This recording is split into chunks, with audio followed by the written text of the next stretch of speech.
Welcome to 2024 Dreamers College Fund Award Ceremony. I want to thank each and every one of you for joining us from all around the world. Thank you. And thank you to everyone that has made this vision possible. Thank you to all our sponsors, our followers, our fans, supporters. Thank you to all the beneficiaries, all the people that continue to help us to make this vision a reality. You're welcome again. Thank you for joining us. This is to welcome you all wherever you're joining from. You're joining from Facebook, Instagram, LinkedIn, or you're joining us on YouTube. Just go ahead and engage us in the chat. Welcome. I see you. I see all the names. I see the beautiful and wonderful prospective scholars, soon to be winners. Thank you for joining us. So we're going to go straight in to the event today. We have a lot that have been planned, and we want to first of all apologize for the delayed start. We had a little bit of a technical glitch, technical issue to deal with earlier on. So we want to say, we apologize for that, and we're getting straight into it. All right. We have a lot to cover on today's agenda. So many to cover. We have, a lot of things. We're going to talk about Dream Rite. We are going to, celebrate our 9th-year anniversary. Dream Rite is 9 years today. Was founded in 2015. We'll go over that in a little bit. We have a whole lot to cover, and then I'll give an opening remark. We have a keynote speaker. We have lots of award to give. I think I would mention the number of award, that we're going to give a little bit later. So we're just going to go through our slide deck so that we can proceed with what we have today. Like I said, on the agenda, we have so much to cover. And you can just see the agenda right there, some of the things that we are going to be covering today on the agenda. It is actually about to come up on your screen. Again, this is the Dreamers College Fund Scholarship Award Ceremony. Dreamers College Fund was started in 2021, and this is the 4th edition. So if you are live somewhere of course, you're joining us on social media, you can go ahead and hashtag DCF 4.0, hashtag Dream Rite at 9. Just go ahead and put those, smiley hashtag all over the social media, just so we engage, the public audience so they know what we are doing here today. Like I mentioned, you can see on your screen so many things that we are going to cover during this session. For those of you joining from Nigeria, which is where all of our current beneficiaries are right now, good afternoon to you. For those of you joining from North America, good morning. And those of you joining from other part of the world, good something, whatever the time zone is, good day to each and every one of you. Thank you for joining us. Moving on to our opening remarks, I just want to again appreciate each and every one of you for joining us. This has been a lot of plan. This has really taken a lot of planning for us to bring you this event on this day. We want to again reiterate our appreciation to all our supporters, all the people that have been working behind the scene to make this a reality. We really appreciate each and every one of you, including all of our beneficiaries that are on this call. We actually had to, put them in a separate a link, which they're going to be joining. And some of them, you will be seeing some of their faces throughout today. So thank you. Thank you very much again. Let's go straight to talk about Dream Rite. Now, with Dream Rite, somebody is asking, what are your visions? What are the things that you want to achieve at Dream Rite? You can see on your screen there, our vision is clear: inspiring hope and empowering the future of young people in Africa. The key word there is in Africa. We're not doing this in just one country, although we have been in one country all along, but wait till the end for an announcement there. Our mission is to support educational initiative and create economic opportunities for young people. Again, the key word there is young people, and 3 keywords actually: educate, engage, and empower. We are moved by this core value, and our core value is embracing service to humanity as a privilege and opportunity to lead impactful change initiative in our community. That's all we're going to do. We're going to engage in anything that will lead that change initiative, excuse me, in our community. What we do, my apologies there, what we do, why we exist, how we operate, all of those on your screen there. We provide educational support for students in Africa through various scholarship initiatives like this one that we are actually here for today. We connect students with mentors who inspire them, who guide them, who support their academic and professional journeys. We foster a culture of giving back by creating a trusted platform, which is what we have created over the last 9 years, creating a trusted platform for supporting educational initiative in Africa. That is what we do. Why do we exist? Why do we exist? We exist to bridge the educational gap in Africa by addressing financial and resource barriers. You will hear from so many of those scholars today how they have constrained, so much constraint. One of them even have to defer his admission, to a later day because they have no money to go to school. So that is why we exist. Why do we exist? We exist to enable a brighter future for deserving students who dare to dream. Our goal, is for people to dare to dream. I think even my social media handle on all my personal social media is Olu Dream Big, and it just says that I always love to dream big.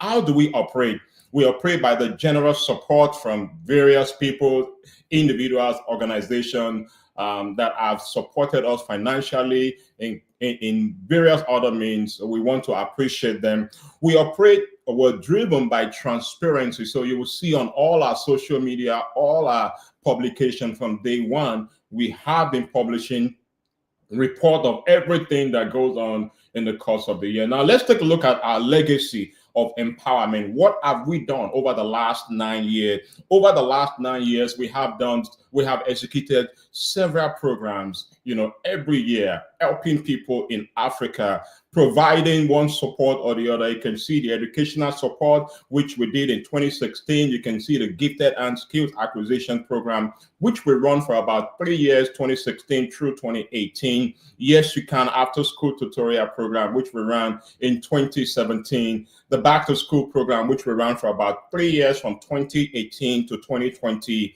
You can also see the SEED scholarship, which was a full tuition scholarship for 19 students in high school in Lagos, Nigeria. We ran that for a full 6 years, and we also did the essay competition in 2020. Now, all of those programs has really helped us, provided us with information, with data, with how we should focus our program, leading to the Dreamers College Fund and the Mentor Me program, which is our current focus today. Now, looking at our key milestone, where, just to see where we started from, where we are. In 2015, we were founded. And like I said, December 2015, Dream Rite Vision was birthed, was founded, and all of the things leading to where we are today started from that time. And I have to say this, that the Dreamers College Fund was birthed originally from the very beginning, but we were not mature at that time to be able to bring you all of the things that you're now seeing. So we had to wait, we had to go through the motion, we had to learn through the whole process to be able to bring you the Dreamers College Fund. So thank you for hanging on there. And then of course in 2016, January of 2016, we were officially registered in the state of Maryland, United States, and we were also granted a IRS tax-exempt status on February 6th of 2016. That's a major milestone for us there. All of this information are on our website. And then in 2017, we were also registered with the Nigerian government. As you know, that we're currently in Nigeria, which is a country in West Africa. So we're registered with the federal government and also with the EFCC, the agency that's similar to IRS, that's asked to monitor financial dealings in the country. We launched the SEED scholarship, like I mentioned, in 2018. We launched the DCF program in 2021. And then, of course, in 2023, we launched the Mentor Me program. We'll hear more about that in a moment. And so we have come this far, but we also need to come back to you to let you know how we have fared, what we have done. And we're showing you on the screen, the metric, the things that, we are measuring, the various things that we're measuring. And you would also, have this, we will publish this on our website, on our social media in coming weeks, but you will see on your screen how the DCF program itself has grown from 2021. In 2021, we awarded 3 scholarships. to 3 individuals. In 2022, we awarded 8 scholarships. In 2023, we awarded 14 scholarships. And guess what? We are actually about to, let me keep that to the very end. You would wait to the very end to know the number of scholarships that we are about to give out this year. Now you can see that we have some people register an account at the beginning of this application season, and some people and those people fail to complete an application, and that's the middle chart there that shows we have a lot of people applying. I think this year we had 3,959 people that registered for the scholarship, but only about 968 people completed an application. We're tracking that, and I'll let you digest the rest of the information on the slide. Now, I would also want to say, like I mentioned earlier, Dream Rite is 9 years old today. Somebody, hooray, Dream Rite is 9 years old today. And you can see that, with all of the things that I've mentioned, we have come this far. There have been a lot of things that we have done, a lot of work that have been done. I want to appreciate each and every one of the people that have volunteered. The people that have volunteered in Nigeria from the very beginning. I want to appreciate it. If I begin to mention all their names, we will not leave this event today. So, for all of our volunteers from day one, we want to say thank you. Thank you. So Dream Rite is 9 years old today. Hashtag Dream Rite at 9. Hashtag DCF 4.0 will continue to do this. Moving on to the next segment of our program, we are going to showcase some of the things that happened in the course of this selection process for this year's Dream Rite selection process. The first thing we really want to showcase is a moment to educate. We realize that a lot of people, when they are asked to introduce themselves, there is some issues, that they have some issues there when they introduce themselves. So we want to really showcase, this moment that we believe will be a great learning moment for everyone. It's a short video, and I would like you to sit back and enjoy the short video as it come up on your screen. Thank you, and I'll be right back after the video. Okay, my name is Igbinosa Testimony Osawaname. Okay, what is the name of the president of Nigeria? And president of Nigeria is Bola Tinubu. What is the name of the president of the United States? The newly elected president of the United States of America is Donald Trump.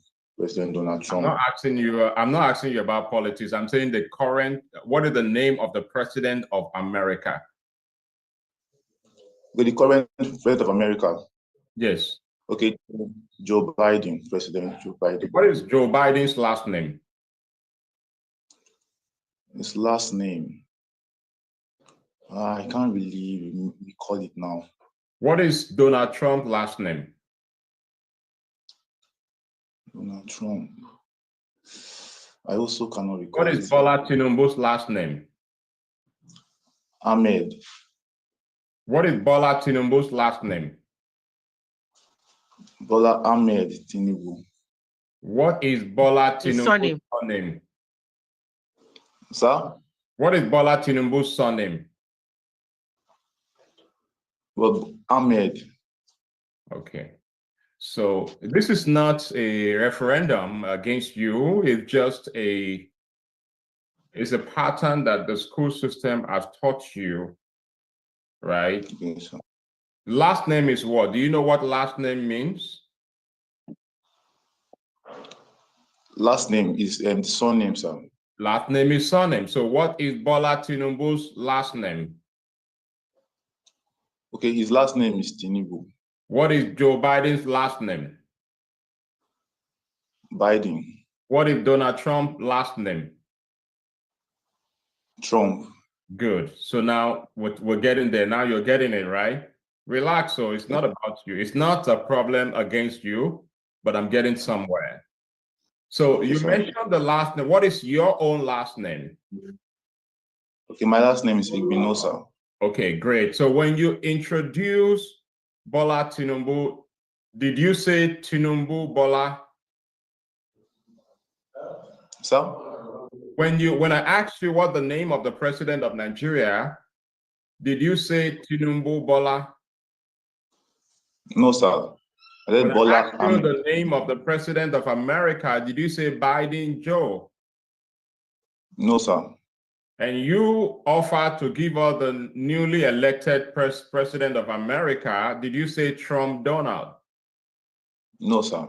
So why on earth did you introduce yourself as Igbinosa testimony and not testimony Igbinosa? Oh, my apologies, sir. It's not about your apology. It's about the way the school system in Africa has taught you to introduce yourself. And that is actually not preparing you for the world stage. Because if you were to be on a world stage, and the truth of the matter is you are actually on a world stage, because this video, we're going to post it online. This is going to educate people about how they introduce themselves. All right. So when we share this video online and we are telling people, introduce yourself, and you are putting your last name first, it is putting the cart or the cart before the horse. Before the horse. So it is not helping. And I see a lot of even older people introduce themselves by saying last name, surname, Igbinosa testimony, and they are saying it proudly. But it's not preparing, such is not preparing you for a world stage, because you're not going to get on world stage and be introducing yourself. My name is President Igbinosa testimony. And people will be rolling their eyes to say, okay, what exactly is he saying? All right, so that's just a moment of, I wouldn't say moment of truth, but some kind of educational moment to really help you understand that going forward, when you introduce yourself, it should be what? Testimony. Introduce yourself. Yeah. All right. So now let's forget about all that I have said. Let's switch the thing off.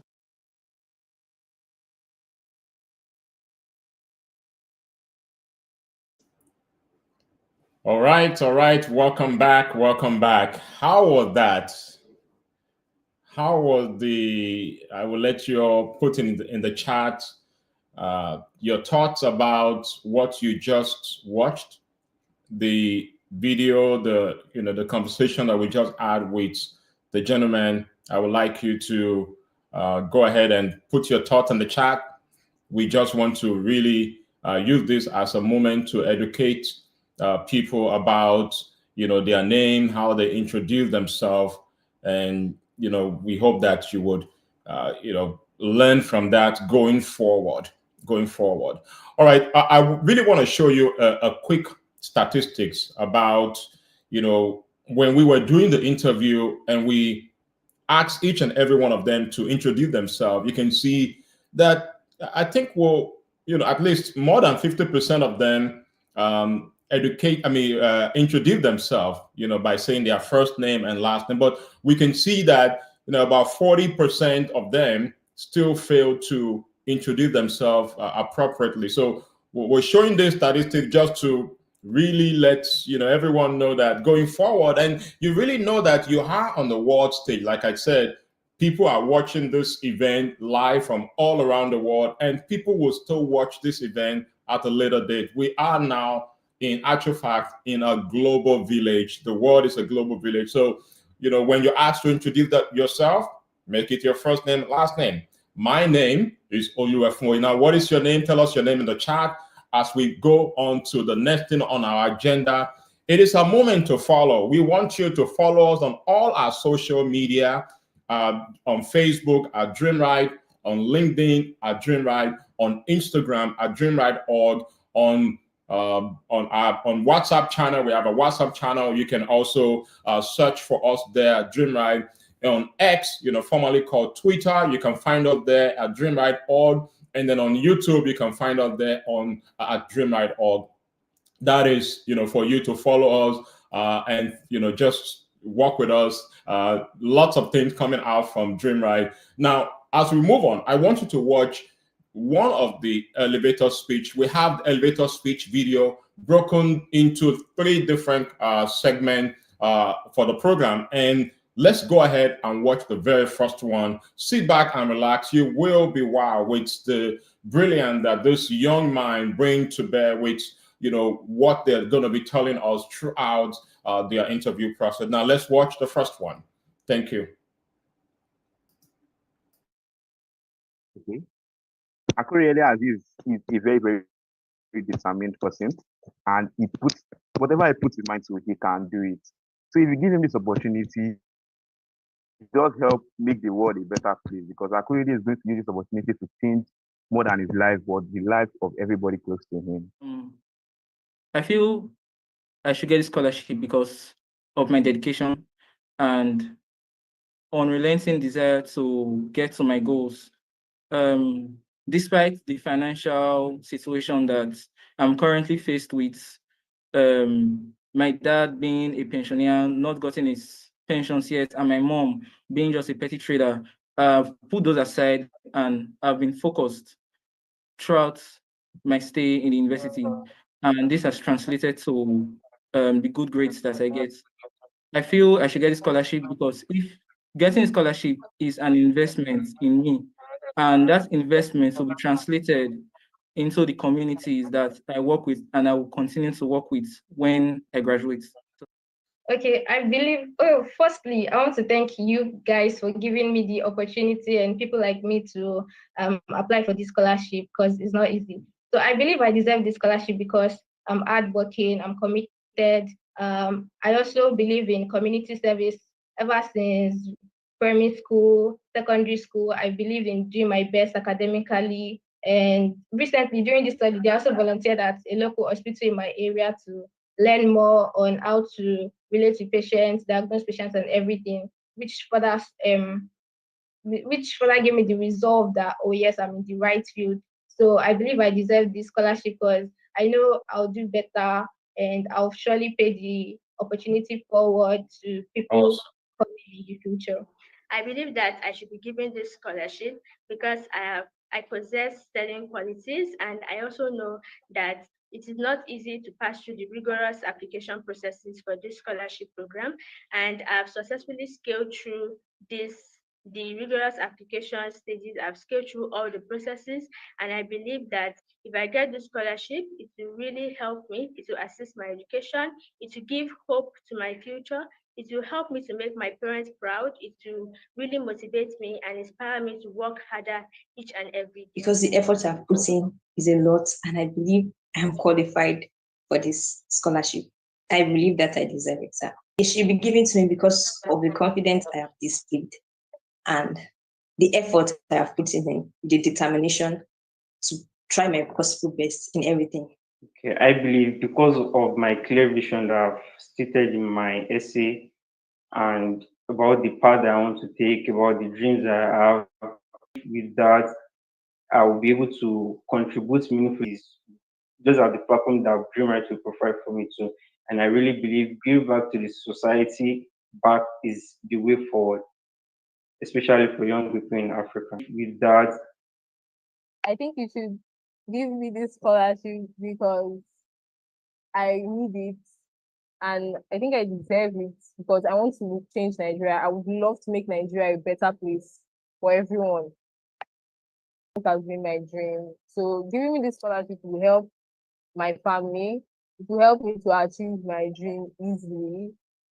It will make my family not to worry about paying fees or stuff, things like that. Just paying textbook fees, accommodation fees. It will actually reduce the burden for my family because they already have 2 other people that they're paying for.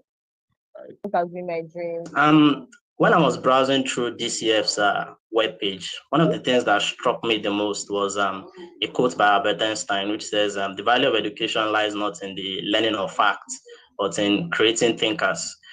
If I will singularly will be getting the scholarship, sir, you will be raising a thinker who is ready to use the knowledge he has gained to apply it into the physical world for the benefit because I have a fire in me, a zeal, and I'm very dogged to make sure that I don't waste the opportunities I'm given. I'm going to implement it in every way with every inch of determination I have in me. I'm bound to be a successor. I'm bound to be a successor. So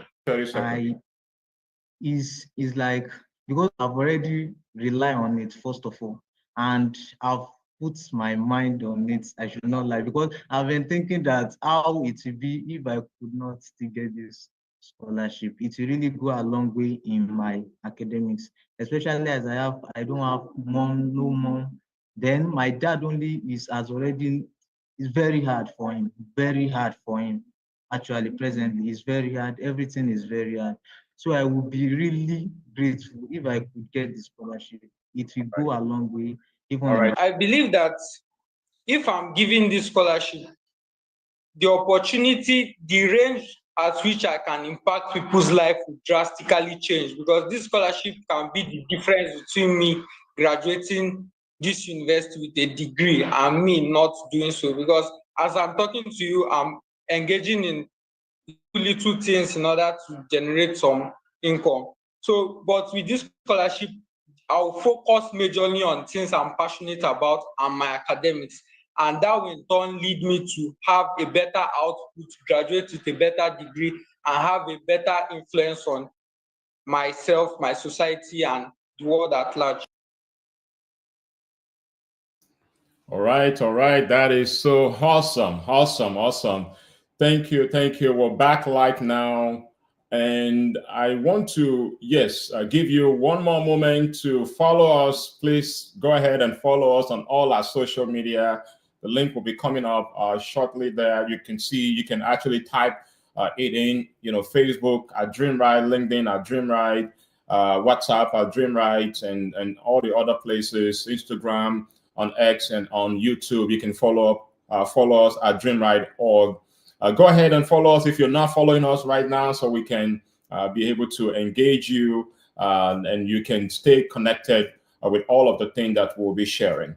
All right. So now moving on, I want to show you over the last 3 years, like I mentioned earlier, that we've had different people that have won this award. So it's important for us to show you their faces, of course.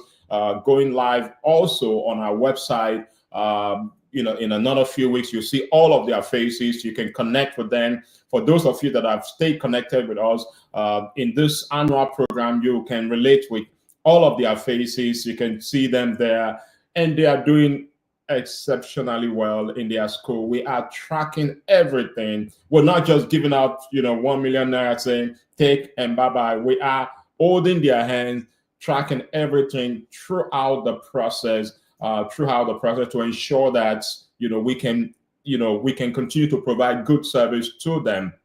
So we have 3 people from 2021, we have 8 people from 2022, we have 14 people on your screen there from 2023. And again, stay tuned and stay connected for the number of people that will be winning this award for 2024. Now, as we proceed, we'd like to show you what we call a perfect elevator speech. One of the elevator speech actually stood out, even though it was a little bit longer than it should be, but we deemed it a perfect elevator speech. Now, stay tuned and listen to this perfect elevator speech. Thank you.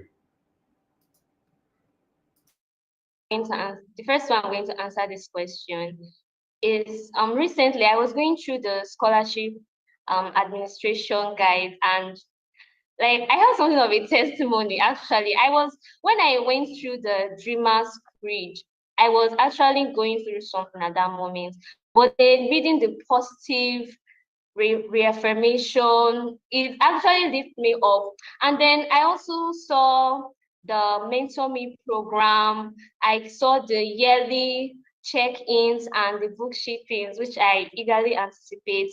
And then I discovered that this scholarship, your values, they align with values that I hold personally, that this scholarship is not just about providing financial support, but it's also about building the scholars to become the best possible person that they can be. And as an individual, I covet any opportunity at all to build myself. So this alignment of our values makes me believe that this scholarship, it will be very beneficial to me, not just financially, but in enabling me become the best possible person I could be. And also, currently, with my track record, I've always been trying my best to be the best. For example, in my secondary school, I consistently topped my class up to my JAM, where I came out with a score of 352. Then I also believe in, thank you, Say sir. that again. Then I also 52 over 400. Wow. And you are 17 years old. Who are you, young lady? Mm-hmm. Wow. Thank Yes, you go very ahead. much, Finish sir. up. Finish up. Yes, sir. And also, I believe in giving back to my community. When I was in secondary school, I contributed to and participated in an orphanage visit. And just recently, I participated in a hospital outreach organized by the student chapter of the Christian Medical and Dental Association of Nigeria. And finally, when I was introducing myself, I mentioned that I love making people happy. And one way I love to do that is with my achievements. In fact, I haven't even told my parents about the essay stuff because I want it to be a surprise. So I believe that in my field, I would love to make groundbreaking discoveries. I would love to win awards and make accomplishments that will make my parents proud, my mom for the sacrifice that she's making. And if I emerge a successful recipient, that will make this scholarship body very proud.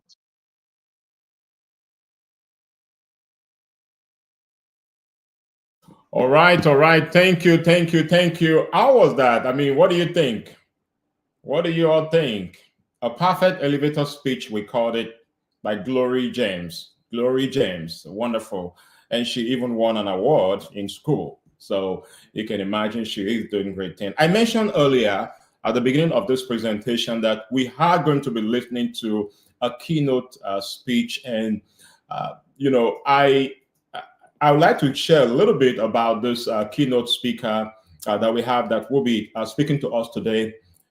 We connected earlier a couple of months ago, I would say, or weeks ago or so, and we just glued right away because of alignment of our values. I know Glory was just talking about alignment of values, and this individual that we're going to bring on screen. I'd like to just go ahead and showcase a slide. Dr. Olumuyiwa Igbala-Jobi, a native of Efon Alaye, Ekiti State, Nigeria. He holds a PhD in microbiology in Germany. He earned his master's degree from Daejeon University in South Korea and a Bachelor of Science degree from the University of Ado-Ekiti, Nigeria. His academic journey spans 4 continents: Africa, Asia, Europe, and North America, during which he secured scholarship exceeding $1 million, I apologize, showcasing his global academic prowess. Having left Nigeria 11 years ago with just $100, courtesy of a fully funded scholarship to pursue his master's degree. This experience inspired him to create Scholarship Cafe, a cutting-edge AI predictive platform that empowers students to effortlessly discover and apply for scholarship. The platform impact is profound, reaching users in over 200 countries, fostering over 60,000 success stories, and facilitating over $1 billion in award and scholarship. As an advocate of access and equitable education, his advocacy effort across the globe has resulted in a few institutions such as the University of Texas, Austin, and the University of Alberta waiving the English proficiency test for applicants from English-speaking African countries. Currently, Dr. Igbala Jobi serves as a lecturer at the University of British Columbia in Canada. Please, audience, with a virtual round of applause, wherever you are, please welcome Dr. Olumuyiwa Igbala Jobi. Thank you. Dr. Igbala Jobi, nice to have you here on stage. We look forward. Thank you so much. Good morning. It's 7:48 a.m. Calgary time. I had to wake up early for this. Yeah, and it's also Saturday. Yeah, thank you so much for having me. And I think you've said a lot about how we met, and it was quite dramatic because I mean I'm not that fan on Instagram, and then I came across Diola Fayem. Shout out to her, and I saw the amazing story of what you're doing as Dream Rite, and I just couldn't just hold it, and I had to just send that message via Instagram, and also follow it up via email. And we're here today to celebrate these amazing scholars as well. Thank you very much. Okay, good morning, good afternoon, good evening, wherever you are, Nigeria, wherever you're joining us.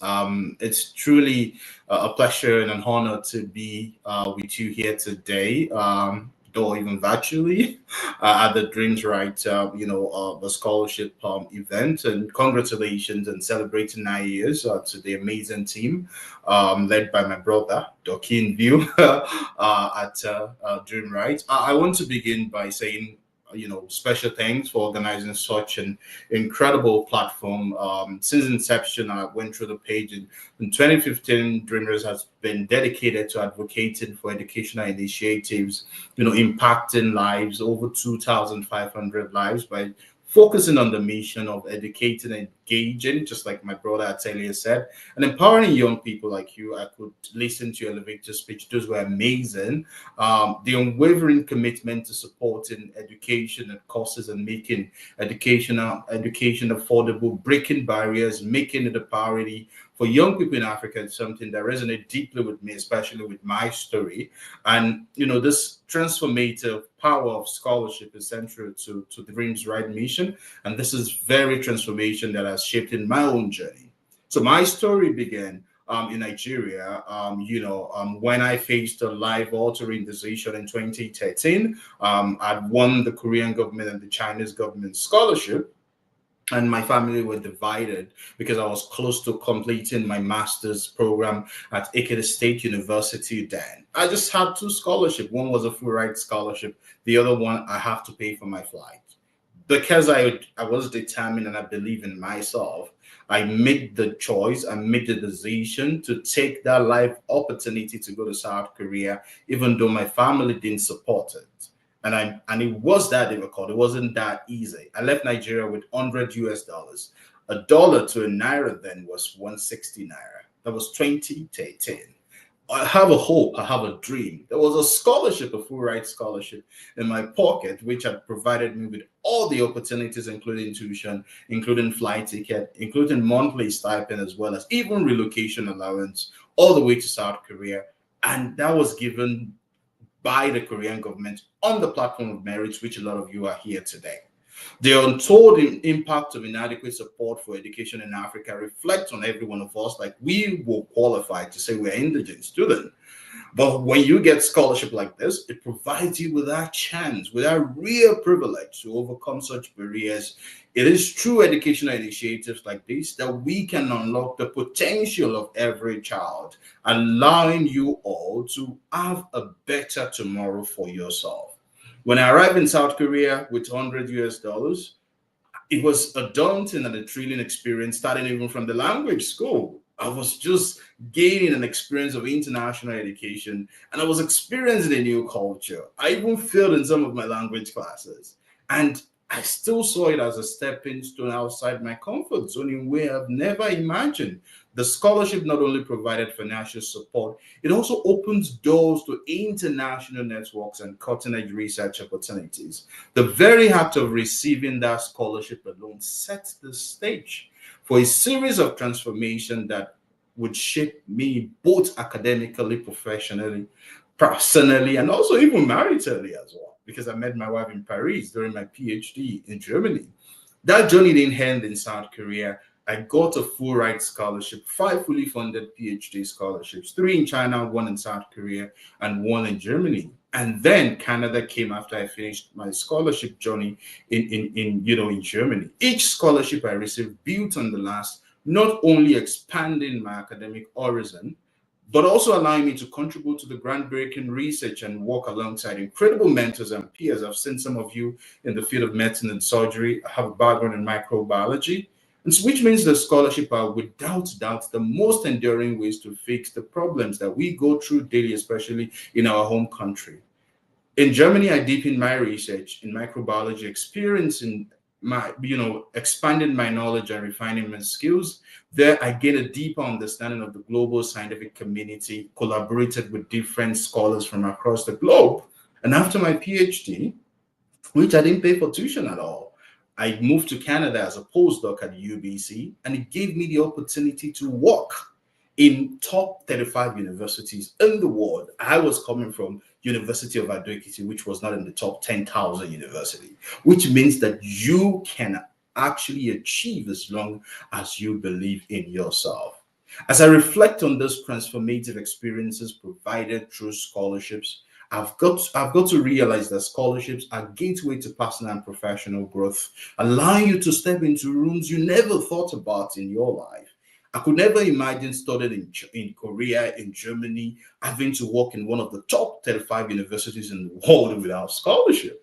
And the realization brought about the creation of Scholarships Cafe as at today. We're supporting students, over 500,000 students every day in social media. We serve students from over 190 countries. And because I believe in that transformative power of education and scholarship, these have also led to the formation of Scholarships Cafe. So to all of you here today, I want to remind you of how the privilege that you have today to benefit from, this initiative that has been contributed from people that trust in your ability to be transformative leader. Take everything that you get from here today to the other part of the world to ensure that this opens opportunity for you. They can take you from one side of the world, the way it's taken me from Ekiti State, from Ado-Ekiti, from Efuanaye to South Korea, to Germany, to Canada, in Calgary. I became a Canadian citizen this year. It will open doors for you because you might never even thought it would be possible, but it all starts from here. But again, scholarships comes with a responsibility to be deliberate, a responsibility to be intentional, a responsibility to be that transformative leader, so that in 5, 10, 15, 20 years, you can look back to say, yes, Dream Rite sowed the seed into my life, and I want to give back to the system, so that we can all continue this cycle of transformation that will eventually have an impact on our own continents as Africans, that we are built to be transformative leader wherever we go. I look forward to seeing all of you embrace this transformative power of scholarships. And like I told my brother, we look forward to supporting your transformation from colleges to universities to postdocs to faculty. And we're looking forward to celebrate you all. Thank you so much for giving me the opportunity to be here today. And I'm still here, and I look forward to connecting with every one of you, even outside today's event as well. God bless you all.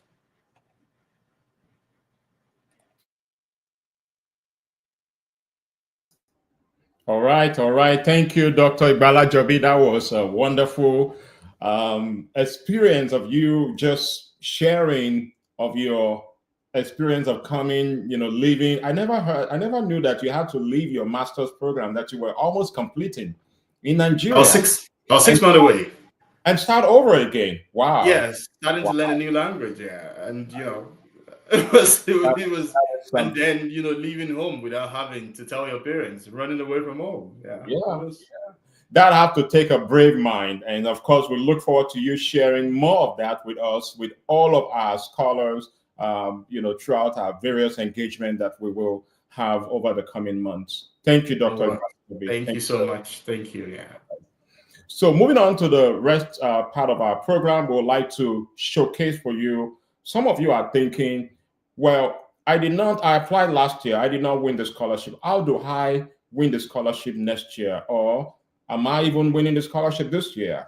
We want to show you a few tips on how you can be how you can be successful in the scholarship selection process. So I'd like to bring the chair of the 2024 Scholarship Selection Committee on your screen to bring to you some of this information on how to be a successful candidate.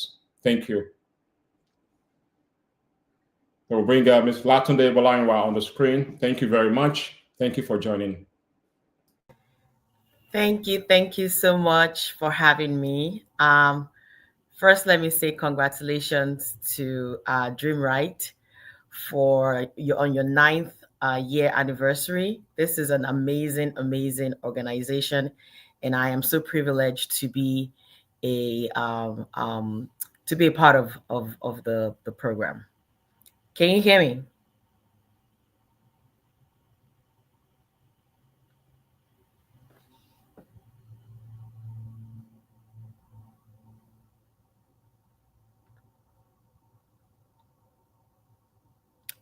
Can you hear me?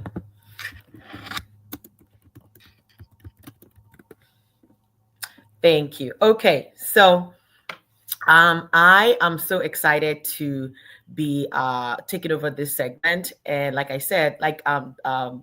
Fuwonye said, how to be a successful DCF applicant.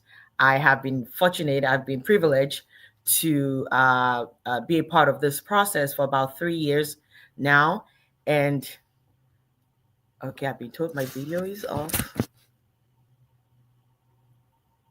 Oh.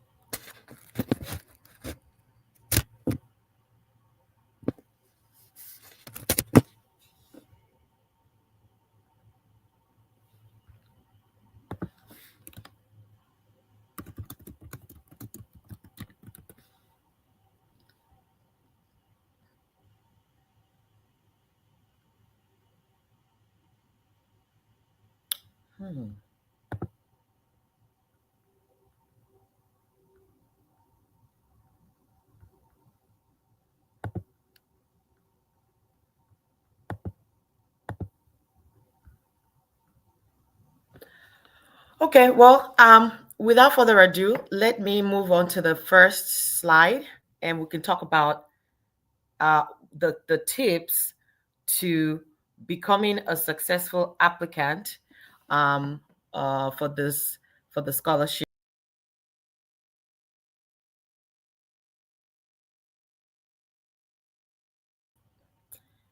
Thank you. On the screen, you can see there are different stages, most 5 steps to becoming a successful DCF applicant. Next slide, please.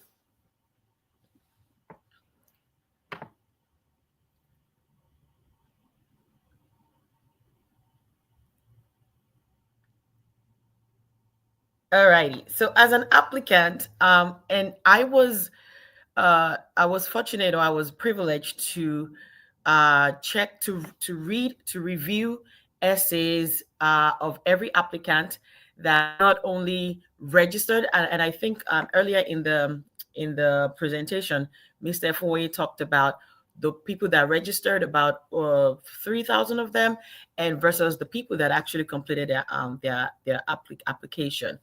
The difference between those who registered, those who applied, and those who completed and are now currently at this stage, again, goes through that 5 processes. The number 1 is essay writing. So you have to avoid the use of AI, especially this season, especially because our world is going into AI, chat GPT, and assistive writing materials. You want to avoid that. You want to avoid that because this Dream Rite has tools that they use to check the use of AIs in your essay writing. You want to ensure that when you're writing your essay, you're being original. You don't have to be using big grammars. Be original. Be, if you want to be simple, you can be. Check your grammar. Ensure that you're writing an essay that shows a good line of thought, and you want to ensure that when they give you a certain word count limit, you are following that. There was a particular essay that it was very obvious that this person had plagiarized.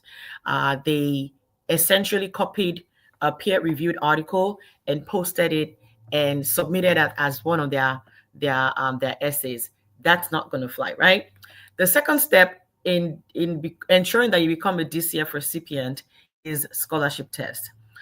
You are going to be expected to write a test, follow the instructions, do not cheat. Again, as a student, as somebody who is trying to go on to earn this scholarship, you want to ensure that you are following all the instructions and all the requirements that the scholarship expects of you. Now, this number 3, research project writing, you want to ensure that you understand, number 1, the topic that you've been given to write about. You don't have to be an expert in the topic, but part of it is researching and gaining ideas from people who have written something similar to what you're being asked to research. Right? You research your topic. You ensure that you're citing your sources. No one writes in vacuum. No one knows everything. Obviously, you've researched. You've taken some ideas from some sources. You ensure that you cite those. You check your grammar once again, and you avoid plagiarism. Yes, you cite your sources. Yes, you get the idea from other scholarly written articles, but there's a way that you can rewrite them to reflect your thought process. Again, avoid plagiarism, avoid the use of AI, because Dream Rite Academy will know that you have plagiarized or you have copied someone else's work. Next slide, please. And when you're preparing for the interview, we did see a few videos earlier, and I was very privileged to be a part of this interview process. And one of the things that I personally check for is how well someone is dressed for the interview. There were a couple of times that we interviewed a few people, and they just came in with looking shabby. You want to ensure you're properly dressed. You want to ensure that you're prepared. And on preparedness, I'm going to talk about this. Preparedness. You have scheduled an interview. You must ensure that you are at least prepared. You're ready. Your video is working. Your internet is stable. Your volume, your mic is also working at least 10 minutes before the actual time you're scheduled for. The actual time you're scheduled for, you want to ensure that you are ready before then. And when you're being asked at an interview, you want to ensure you're giving succinct answers. You don't want to just answer and even if you don't know the answer, you can tell the interviewer, you know what, I don't know the specific answer, but I can come back and give an answer at a later time, or I'll reach out back to you if I don't know that answer. And what does it take to succeed at DCF? Why? Ask yourself, why did I apply for this scholarship program? Why did I register? Did I register because my friend just asked me to register, or did I register because I want to get to the end goal? And then what is that end goal? I want to be able to receive this scholarship. And I'm hoping, I'm very excited for all the people who have registered, who completed, and are now at the students who are now at this last stage. I am looking forward to whoever gets all the scholarship. Thank you guys for giving me this very short time to share these tips with you. Thank you, Mr. Fonye, and thank you, Dream Rite.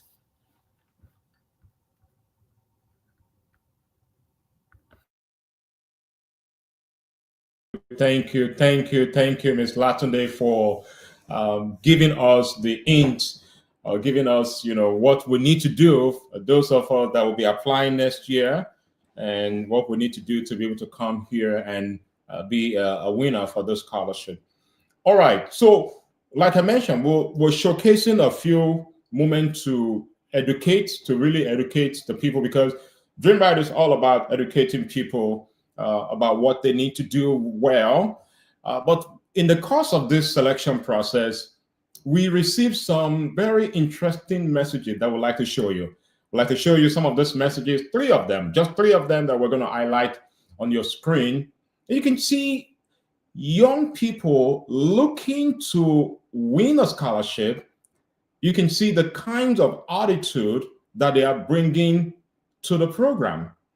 So you can see someone using an F word in an email that they were sending to us. Someone calling us out just because you have the freedom to do that. Yes, you're a Gen Z fellow, but you should know that we are running a structured organization here. And when we send an email, or when we tell you this is the next thing that is happening, or this is the outcome of the previous segment of the selection process, you should not be coming to us with words like this. Someone even said, oh, the poor people has really suffered in this country because he or she did not win the scholarship or did not move to the next stage. That person automatically think that we are braiding the scholarship to showcase, and I don't even understand what exactly that means. So we want to showcase this just so that people know behind the scene that we are looking at everything, including WhatsApp messages that you are sending to us, email messages that you are sending to us. We had a little glitch earlier on in the course of the selection process. Some people receive an email and we in announcing a score to them, and we immediately, which was an erroneous message, erroneous score, we immediately send a message back saying, disregard the previous one, this is your actual score. You can see that arrow pointing to that message. But this individual still came back to us with horrible messages. So we just want to show that as an opportunity to educate people. And this is just to let you know, there are people that have shared good report about the work that we are doing. We will not allow messages like this to hold us back. We will continue to move forward. Moving on to the next one, we would like to again remind you to follow us on all our social media platforms: Facebook, Instagram, LinkedIn, YouTube, on X, and on WhatsApp channel. Don't forget to follow us on all those social media platforms. Now sit back as you watch another edition of the elevator speech. Thank you. Scholarship will help me to achieve my goals as an upcoming electrical and electronic engineer, because this scholarship will provide me with the fund necessary to be able to scale through my university days without having to think about my school fees and all. Yes, and this scholarship it serves as an encouragement to me, because being able to get this scholarship, I'll be able to pay my fees, not just pay my fees. I'll be able to focus on my goal, and at the end, I'll be able to get the necessary skills, and I'll be able to also empower young people to study STEM STEM related courses. So this scholarship would help me a lot. And because of my academic performance, my leadership, I'll be encouraged also to perform them. If I'm being given the scholarship, it will encourage me. There will not be financial constraints hindering my progress and academic life. Thank you so much. I have put in my very best. Yes, I know others have, but I have made sure that whatever it is I'm giving to the scholarship, starting from the preparation for the quiz, starting from the essay, because that was the first, the preparation for the quiz, and then to the research project, I made sure that I left no stone unturned, even though at I think the initial stages, my performance was not giving what I expected, but then I still kept pushing on. So I believe that if I have come this far, then it must be for a reason, and then I believe I could get the scholarship. I won't say I'm a perfect candidate for the scholarship because no one knows if this person is better than this person.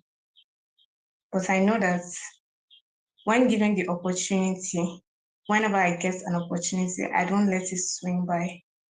It's just been in me. When I get an opportunity to do something or opportunity to shine in the midst of, I don't just let it go by. This scholarship, I will not waste any single cent, and I will not disappoint any single person in this organization if I am to get this scholarship. I will try and I will make you proud. Well, I'm in need of this scholarship, or I think I should be in this scholarship because I have educated parents who are working, but with the present condition of the Nigerian economy, it is not so easy. It is really not so easy to train children in university. I presently have 2 other siblings in the university, and it's not easy. It's not easy. Considering our school fees, upkeep, it's something that I would really be grateful for any help towards making this dream I already have and absolutely.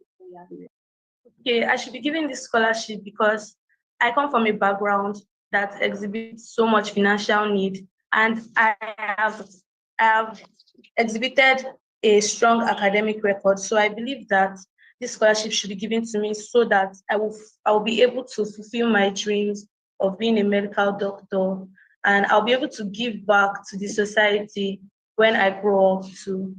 The reason why I should be given this scholarship is that my experience and passion aligns with the values and goals of this award.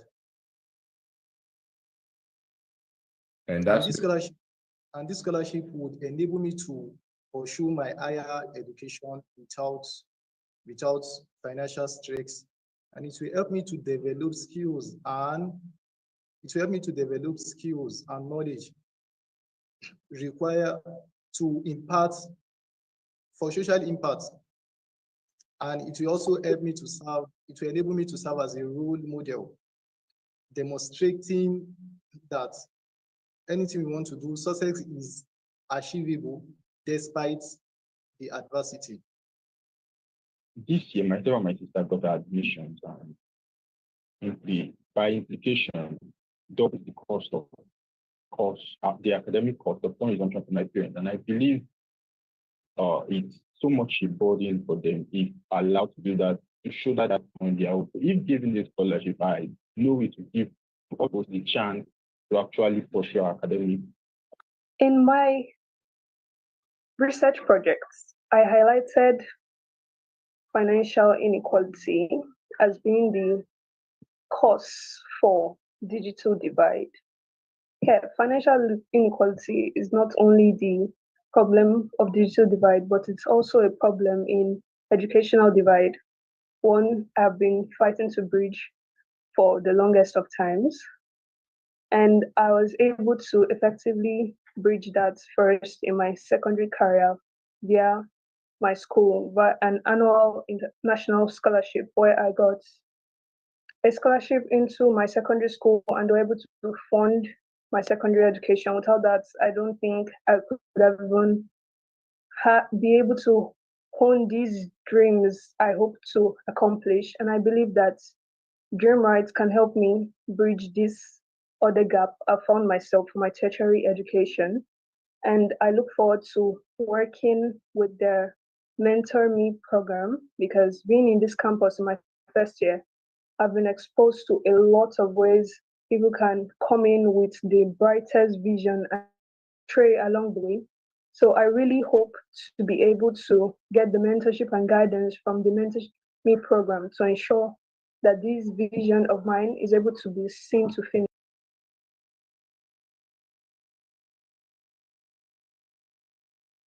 All right, I think that is a wonderful, wonderful presentation there. Just listening into each and every one of them, again and again. You will be wowed. And we still have more for you coming. Now, as we move on, we would like to say a special thank you to all the people, all the corporate sponsors that we've had over the years and that still continue to support the mission and vision of Dream Rite. We'd like to showcase all of our current corporate sponsors and just to say a big thank you to each and every one of them for supporting us thus far, for helping us, for giving us, financial support or product in one area or the other. We really want to say a big thank you, thank you, thank you, thank you very much. So as we move on, a lot of you are also thinking, we are giving out 1 million naira to those people. How are we doing? How are we doing? Do we have the money? How are we able to get this done? I'd like you to hear directly from our financial director in the person of Philip Okunaya to really go over what has happened over the last 3 years with DCF in terms of the purse and just walk us through it. Philip Okunaya, you're up next. All right. Bringing him on live on stage. Thank you very much. All right, good afternoon, good morning, and good evening, wherever you're hooked up to this live platform. I'm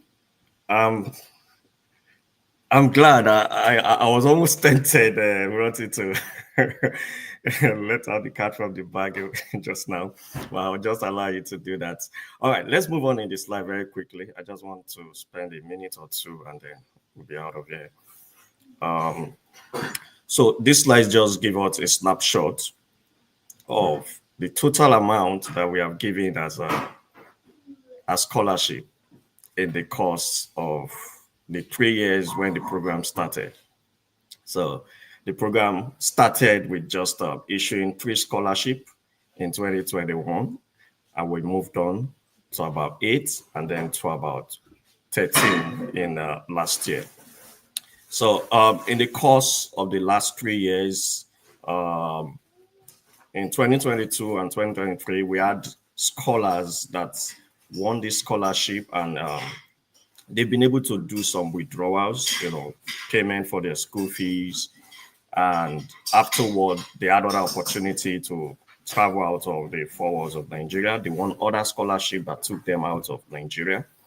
And so effectively, we have balances left in the account. And that is what makes up the 1,871,300 that you see there. So so far, it means we have disbursed 6,609,525 million 0.63.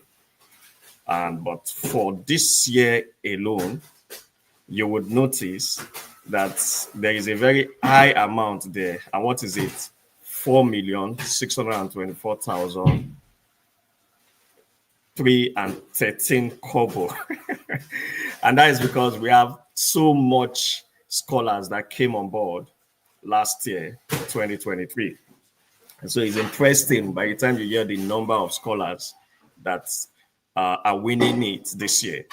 So the funds presently in the account, it's 16.5. So let me say this. So when a scholar wins the award 1 million, it doesn't mean that the scholar will be able to withdraw all the 1 million. So there are processes, that goes in achieving that. So if a scholar is in a maybe accounting course, that's a 4-year course, the 1 million is divided into 4. So it can only withdraw a maximum of 250,000 that year. And then it's not like we would deposit the 250,000 into the scholar's account in his year 1. We pay directly to the school. So all the scholar needs to do is just to give us the detail of where the payment should go to. So we log into the remitter platform and make the payment, whether accommodation, whether school fees, and what have you. Few instances, there could be situations where we might not be able to pay vendors directly. When I say vendor, maybe the school, or in purchasing textbook, the person that is, because we buy the textbook directly, materials. Such instances, the teller, the scholar would have to, purchase those items and then we'll reimburse, just, as an exception. So We call it the sliding scale. So if in a year you don't max your 250,000, let's say you just spend 100,000 in a year, and you're in year 2, that means you have the potential of spending up to 350. The whole idea is, as you go towards your final year where you start doing your project, you need more funds. So if you're able to save as much funds in your first year, second year, then you have sufficient funds, to make use of in the final year. So it's a pleasure. Thank you very much. Do I still have a slide, an item on the next slide? Otherwise, that would be a thank you from me.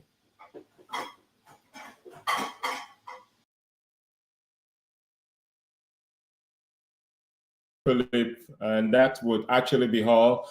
We'd like to go straight to the Mentor Me program. I'm sure you heard some of the scholars were referring to the Mentor Me program because we've shared that information with them. They are aware that there is a Mentor Me program that they will be enrolled into. So we'd like to really showcase some of the things that we do there at the Mentor Me program. We're focused on 4 different areas. We call it 4 cardinal goals.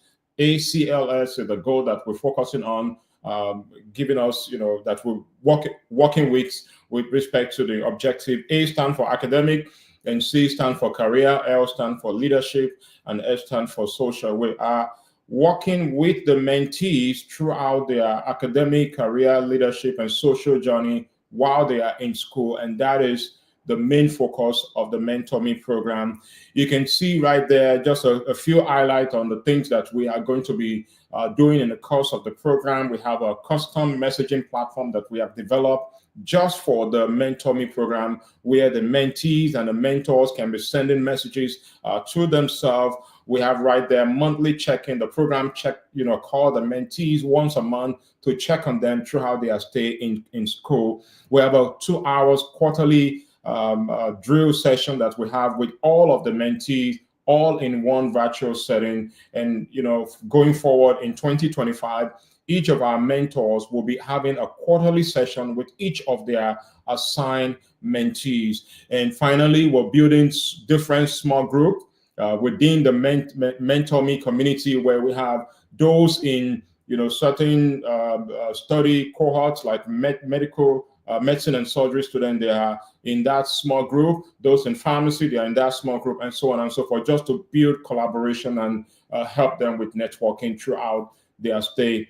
Now, I would like to showcase from the perspective of a mentor and a mentee, but of course the mentor is currently not available. We're going to bring her in the person of Dr. Bumi Adewumi. We'll bring her shortly later on in the course of the program. But we want to bring on a mentee in the person of Gloria Nunwa, who won the scholarship in 2022. She is now a 400 level medical student, studying medicine and surgery at the University of Nigeria, Nsukka. She would just like to say a few words about the Mentor Me experience. Glory, you have the floor.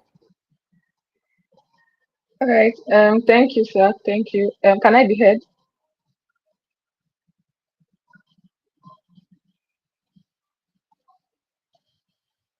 Okay. Thank you so much for having me, sir. It's really a privilege to come here to speak to everyone. And I want to first of all say congratulations or well done to every applicant that's reached this stage. It's indeed a great feat, and I want to congratulate you for doing so well to make it to this point. Okay, like you said, my name is Gloria Onumwa. I'm currently a 400 level student of medicine and surgery in the University of Nigeria Teaching Hospital. I was awarded the scholarship in 2022, and I was enrolled into the Mentor Me program since then. And my experience so far has been beyond wonderful. My mentor is Dr. Bumi. I think she'll be here later on. And like you said, the goal of the Mentor Me program is centered on your academics, your career, leadership skills, and social skills. It's more like an all-round thing.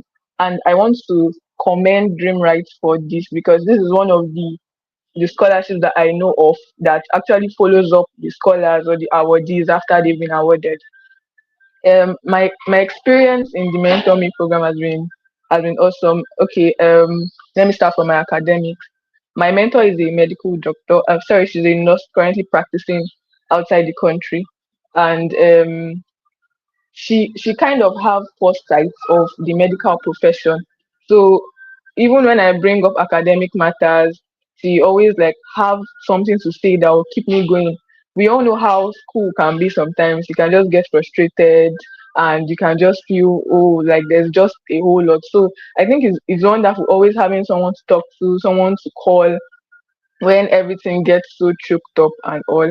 So academically speaking, she has always, I remember one time I called her, that was when I was about to write my professional exams. She gave me study tips, things that worked for her, and she told me I can try it out. So academically, the Mentor Me program has helped me. Apart from that, speaking of time management as well, my mentor always tells me, okay, make sure you put in your best into reading, and apart from that, make sure you find time to rest. So it has also helped me in time management and going on to my career. I feel like my mentor has a foresight, and not just that, she has a global view of things since she has been kind of exposed to like both the medical profession here in Nigeria and the one outside the country. So career wise, she has made me to like, how will I put it? She has made me to think beyond Nigeria. Not that okay, after working you come over. No, she has made me to see that okay, some things are not actually working the way they should be working in Nigeria. So when I'm learning, I should be putting like, I should have in mind that I can do better. I can learn so well that I would affect the health sector in Nigeria. I'll make it work the way they should. I should center more on knowledge, because over here, honestly speaking, sometimes we just read, okay, let me just read, let me pass exams. We don't think about our career, especially in my profession, medical profession. We don't think about how will this knowledge affect the people I'll meet in future, people I'll treat in future. So speaking about my career, my mentor has really helped me career wise. Okay, let me move to leadership. This one has been a lot. Leadership and communication skills. Um, when it comes to communication, I remember one time I was speaking to my mentor about how sometimes I get scared of asking questions in the hospital because you don't know what to expect. The consultants can just be like, "Oh, do you mean you don't know this thing up to this point? I mean, at this stage, you don't know this." So she told me about how I could communicate better with my consultant and how I could just ask a simple question in a brilliant way. And that helped me in my hospital experience as a student. And now I can look back at how I was before I joined this mentoring program and who I am now. And I just know that it has really helped me. And moving forward, I look forward to what more I would learn from my mentor and fellow mentees as well, because even during the quarterly drills we have presentations from mentees. And I remember one of the ones that really struck me was when one of the mentees talked about CVs, and he talked about preparing your CV as a student. That one particularly struck me. So I look forward to learning, and I also look forward to having you guys come on board as well. Okay, so I think that will be all for now. Thank you so much.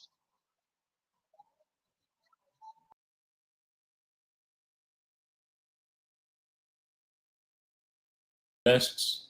Yeah, thank you very much, Glory. I thank you for that wonderful testimonial coming from you. All right, we'd like to show you one more of the final interview highlights that we believe is very interesting for you to watch at this point. All right, thank you. What does resilience mean to you?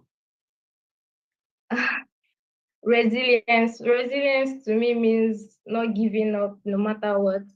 uh I think I have a story to share about that, because when I Okay. was preparing for my post-UTME, I had issues with my chemistry. And then it felt as if I didn't know what to do or how to go about it, but I didn't give up. I realized that, oh, I had to ask my teachers for help. I had to make friends with people who knew more than me. And I had to learn in a new way, because that was when I started using YouTube channels to help me and learn more about the subject. And that really broadened my perspective and made me realize that, oh, if I had given up, I wouldn't have gotten my admission into the university. So resilience to me is not giving up, is to continue looking for ways to be better and to pursue your dreams no matter how add that it might be? Not so much a question, but I know I have to say this. First of all, I appreciate you being well dressed for the interview. I don't think I've seen anyone wore ties since we've been interviewing. I could be wrong, but I noticed that and I appreciate that. You should keep that up. And you're a well-spoken young man, and your demeanor is very, very, very calm and collected, and that's very important. I know you're a little nervous. I can tell you're a little nervous, but you are keeping that under control, and you should continue that. And I'm not sure if it's part of your Christian upbringing, but I can see that aura in you, and that's very notable. So I just wanted to commend you for that. Yeah. And we should give kudos to his parent for training him well in his, response. Absolutely. Very, very well versed. One of my role models, she's an inspirational influence to me. Her name is Dr. Pokuola Margaret. She's an orthopedic surgeon, and she's the founder of an organization called C-Help, which is the Center for Health Education and Life Promotion. Her story is a very inspirational one to me because the first time she tried to get admitted for medicine and surgery, she couldn't get it, but she tried again. She put in much more effort because she did not want to settle for less. So she put in much more effort, and at the end of the day, she was able to get it. So that story teaches me that if I don't give up and if I don't quit, that I'll be able to achieve my own dreams also. I'll be able to rise above any challenge that comes my way. There's a famous quote that quitters never win and winners never.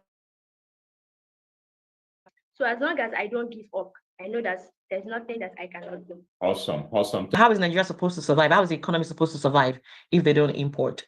I'm not saying they shouldn't import, but no country can survive by itself. That is why, hence, international trade. We need goods from other countries. Like, we are not specialized in everything.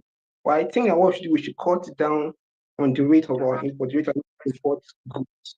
There are some basic things that we can produce. It will surprise you, shock you to find that even things like toothbrush or Vaseline, like Nigerians import all those things. And these are things that we can actually produce by ourselves. I don't know why we choose to import all those things. So if the government can, there's something they call import substitution. I mean, things that we import from outside, government invest in companies and that can produce those things at home here in Nigeria. So our people buy from them, reducing the rate at which we import from other countries. Outreaches and the campaigns and everything that's been going on in the faculty, I can see that there is something, there's a hope that we pharmacists have to build in the country in creating drugs, just not just safe drugs that can actually make a difference, because there are lots of drugs that do 80% of the work and 20% of the damage. So bridging that gap to actually cure 99, to make the drug 99% effective. At least that's the least we're striving for in this field, for maximum efficiency. All right. That's you can hear this, prospective scholars, let me call them. You can hear them talking about brilliant ideas. The young man that talked about importation in Nigeria, why we need to slow down importation and focus on what will locally made foods or goods. You can hear the person that's really talking about their role model, how the role model helped them in shaping their life. And you can see all of those things. You can see the young man that was perfectly dressed, and even the interviewers were commenting on how he showed up for the interview. So we just thought that we should highlight some of those. Now, next thing we'd like to highlight for you all are the 2025 mentors. I know that a few of the mentees, soon to be mentees now, or prospective scholars, they are really looking forward to their mentor, to engaging with their mentor. We'd like to show you over the last several weeks and months, we've been recruiting mentors that will come onto the program. You can see the new faces that are coming on, and all of these faces that you're looking at, they are going to be joining us for 2025. Dr.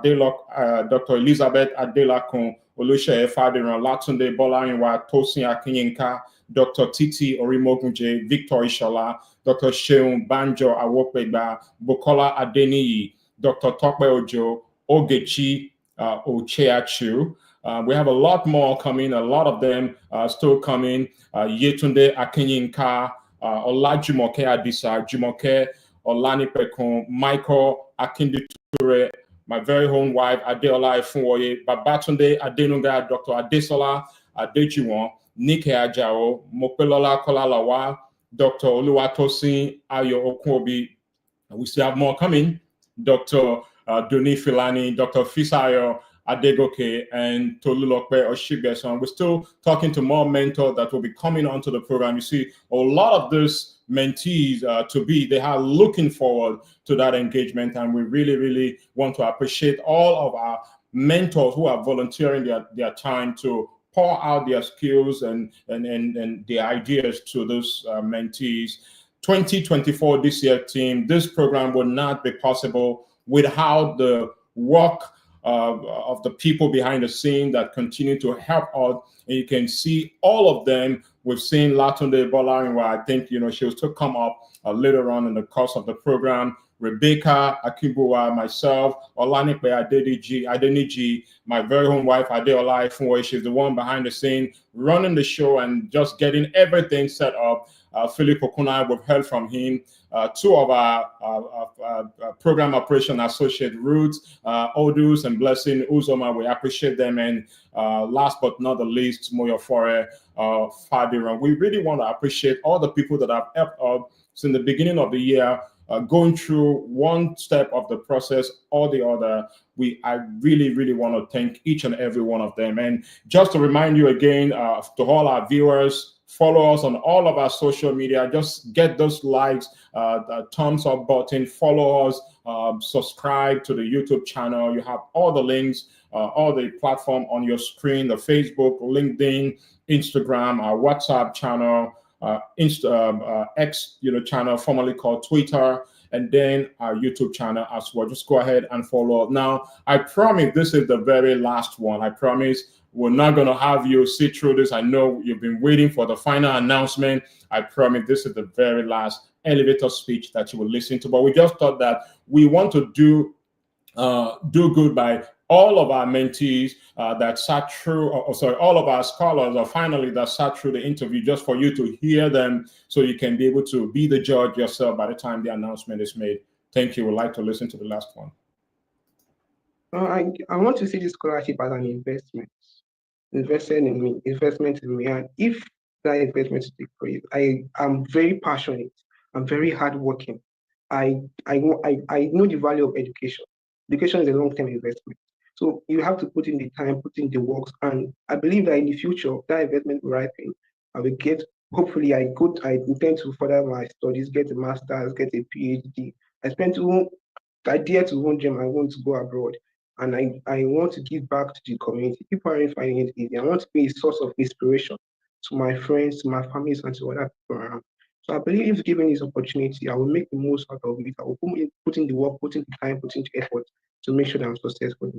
All right. I believe to get to this stage, I've demonstrated my academic strengths. I've been tested several times, and I guess I've tried my best, and I've gotten to this point. That is number one. Then I also believe that I owe a duty to my community, and my financial constraints should not be a stumbling block for me. I believe that I will be of great value to the community, both not just now, but tomorrow. And I believe I'll be very impactful in the community tomorrow. So I don't want my finance to limit me. I'm coming from a family of three, where my father is not really like providing enough. My mom is the one doing most of the things for the family. All right, okay. First, I would say my family background, because I come from a low-income family, and getting this scholarship will enable me to like focus on my studies rather than worrying on my tuition fee. Like, how will I get to pay for this? How will I get to pay for that? And also, the scholarship will enable me to like achieve my academic goal. My goal is to graduate as one of the best students in my department. So getting a scholarship will enable me to like fulfill that. And also one thing I'm so interested about is the mentoring program. So getting the scholarship will afford me the opportunity of being part of the mentoring program. And as someone who is just like getting started in a career journey, I know that the finance world, the corporate world is very, very challenging. So I need people with wealth of experience, professionals like industry experts to like put me through so that I won't make some certain mistakes in my career journey. All right. Okay, sir. Thank you so much for this final opportunity to speak on this. Like I've said before, I'm very hardworking. I've sacrificed a lot. I've sacrificed so much to be in this position, to be able to get this law that I'm studying now. I'm also trying to get help financially as much as I can, as much as I'm also trying to hustle also. I'm doing my best possible. And if I can get this, I'll be really, really grateful, sir.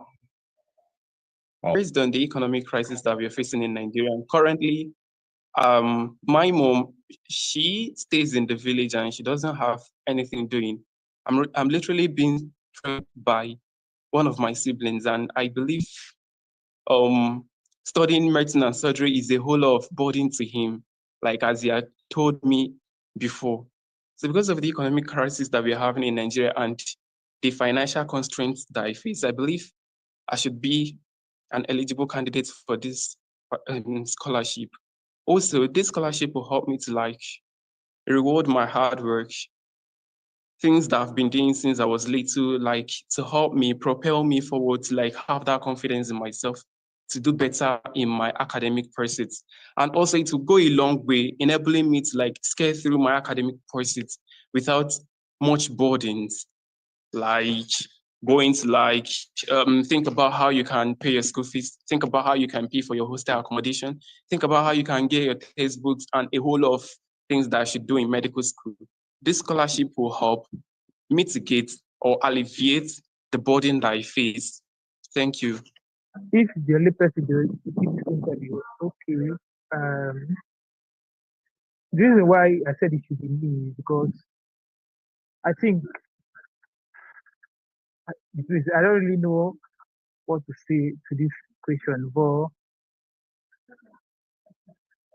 I don't really know. I don't really know what to say.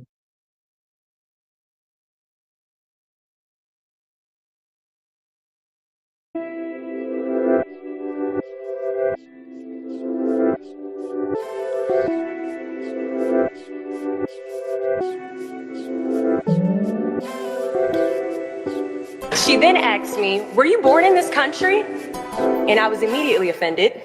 And I said, "Yeah, I was born in this country." And then she says, "Do you have any kids?" I said, "No, I don't have any kids." She then asked me if I was married. And then I said, "No, ma'am, I am not married." She says, "How old are you?" I said, 19. "May I help you find something?" She then says, "You are the most beautiful girl I have seen." And I said, "Oh, thank you." And then she says, "I think you could be the next Miss USA." I'm in the Army, okay? We don't do pageants in the Army. She then asked me to meet her at Starbucks the very next day before my next shift at Target. And apparently I was a pretty open-minded 19-year-old because I actually agreed to meet her the very next day. The next day she brought this foot-tall stack of pageant books and proceeds to convince me to enter into a state pageant. So 3 months later, I compete in my first pageant and I lose. I go back the second year, compete in the state pageant. I lose. Go back the third year, compete in the state pageant and lose. Go back the fourth year, compete in the same pageant and lose. I go back the fifth year, y'all. Compete in the state pageant and lose. But guess what? I go back the sixth year. Guess what happens? I lose. I called her on the phone and said, "You told me I could be the next Miss USA." And she says, "Deshauna, keep working, don't quit, keep going back." And in June of 2015, she passes away from leukemia. 6 months later, in December 2015, I win Miss District of Columbia, USA. And 6 months after that, in June of 2016, I become the first soldier to win Miss USA. At times, our purpose drops in our laps as if the heavens threw it by accident. I ask only one thing of you all today after you leave this building. Do not fear failure, but please be terrified of regret. Giving up is the birth of regret. After you walk out this door, you will receive 100 doors shut, slammed in your face. You will have 100 moments that will be filled with someone telling you no, or telling you, thank you for your application, but we regret to inform you that we've chosen a different candidate for this job. You will sit in 100 different interviews and you will not get the job. The reality of life is that we will all hear more no's than we hear yeses. And we will fail a lot, and I mean a whole lot. But what I ask of you today is to not take no for an answer. Don't be afraid of no's. Be afraid of the possibility of a yes that you have prematurely destroyed because you decided to quit before the clock strikes 12. I love a good no. Please tell me no. Telling me no is like adding fuel to a fire that is now set ablaze because of your single no. So today I challenge you to fight, to work, to not stop here, to believe so heavily in your aspirations that you too will not fear the word no, but instead you will choose to welcome it.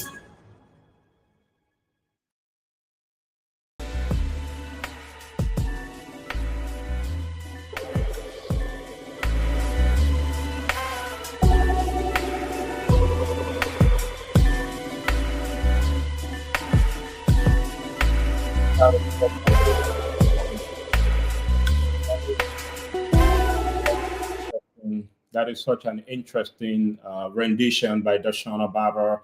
And, you know, that's just a testament that we all hear more no's in our lifetime than yeses. And you should never be afraid of the no's. You should never be afraid of the rejection. You should, you know, be afraid of, you should be afraid of regret, because if you fail to move, you know, you just never know what's on the other hand of that decision. So next, we'd like to showcase to you the finalists, those that made it to the final stage.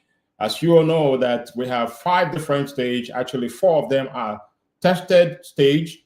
In the course of the selection process, we have the application stage where you just apply, and the essay review where we review what you apply, or the essay in your application. We have, you know, all of that, the scholarship test, we have the research project, and finally the final interview. All of those people that are about to come up on your screen, they have made it to the very last stage, and they are here with us today. You can see the faces of all of them, like Said Beko Abdullah, Bemisola Adebambo, Omotola Adeyanju, Edidiong Akang, Princess Akpotu, Chukunedum Ani, Sifonobong Achibong, Lois, I apologize if I missed the name, Ayobamiji, Akorede Aziz, Muidin Bello, who we just actually read his quote now a few seconds ago, John Chris,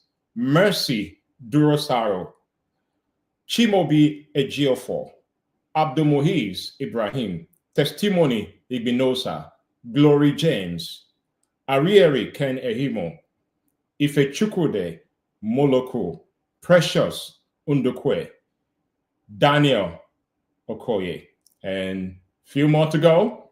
David Olagboye, Ezekiah Olatayo, Aisha Olatinwo, Mary Oluropo, Josephine Omoni, Ahmed Omotosho, Raphael Oji, and last but not the least, Dorcas Silvano. There are 28 of them that made it to the finalist, to the final stage of this selection process.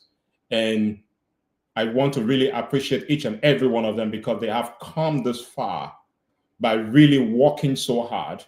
Now, the selection process is, we tested 4 different stages, 4 different phases, and we see them coming up this far. It is a testament to the hard work that they have put into place.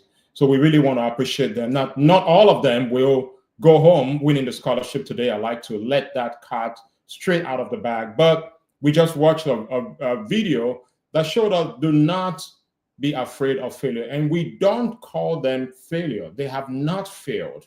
But we will talk about that once we get to the segment. So we have all the finalists that we have showcased. We really want to appreciate all of them. And next, we want to show you those finalists that actually scored the highest in each of the selection stage.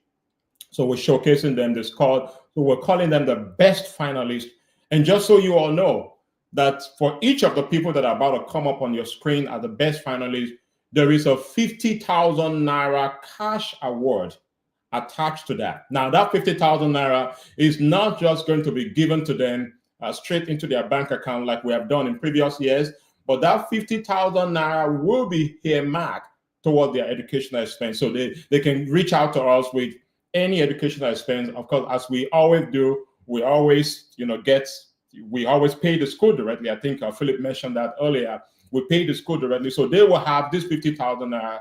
And if any of them win this scholarship, they have this 50,000 Naira in addition to the 1 million Naira that they will be winning just in a few moments to come. So showcasing the first person, again, we're not arranging the scholars in order now. We're just showcasing those who score the highest in each of the stages that we measured.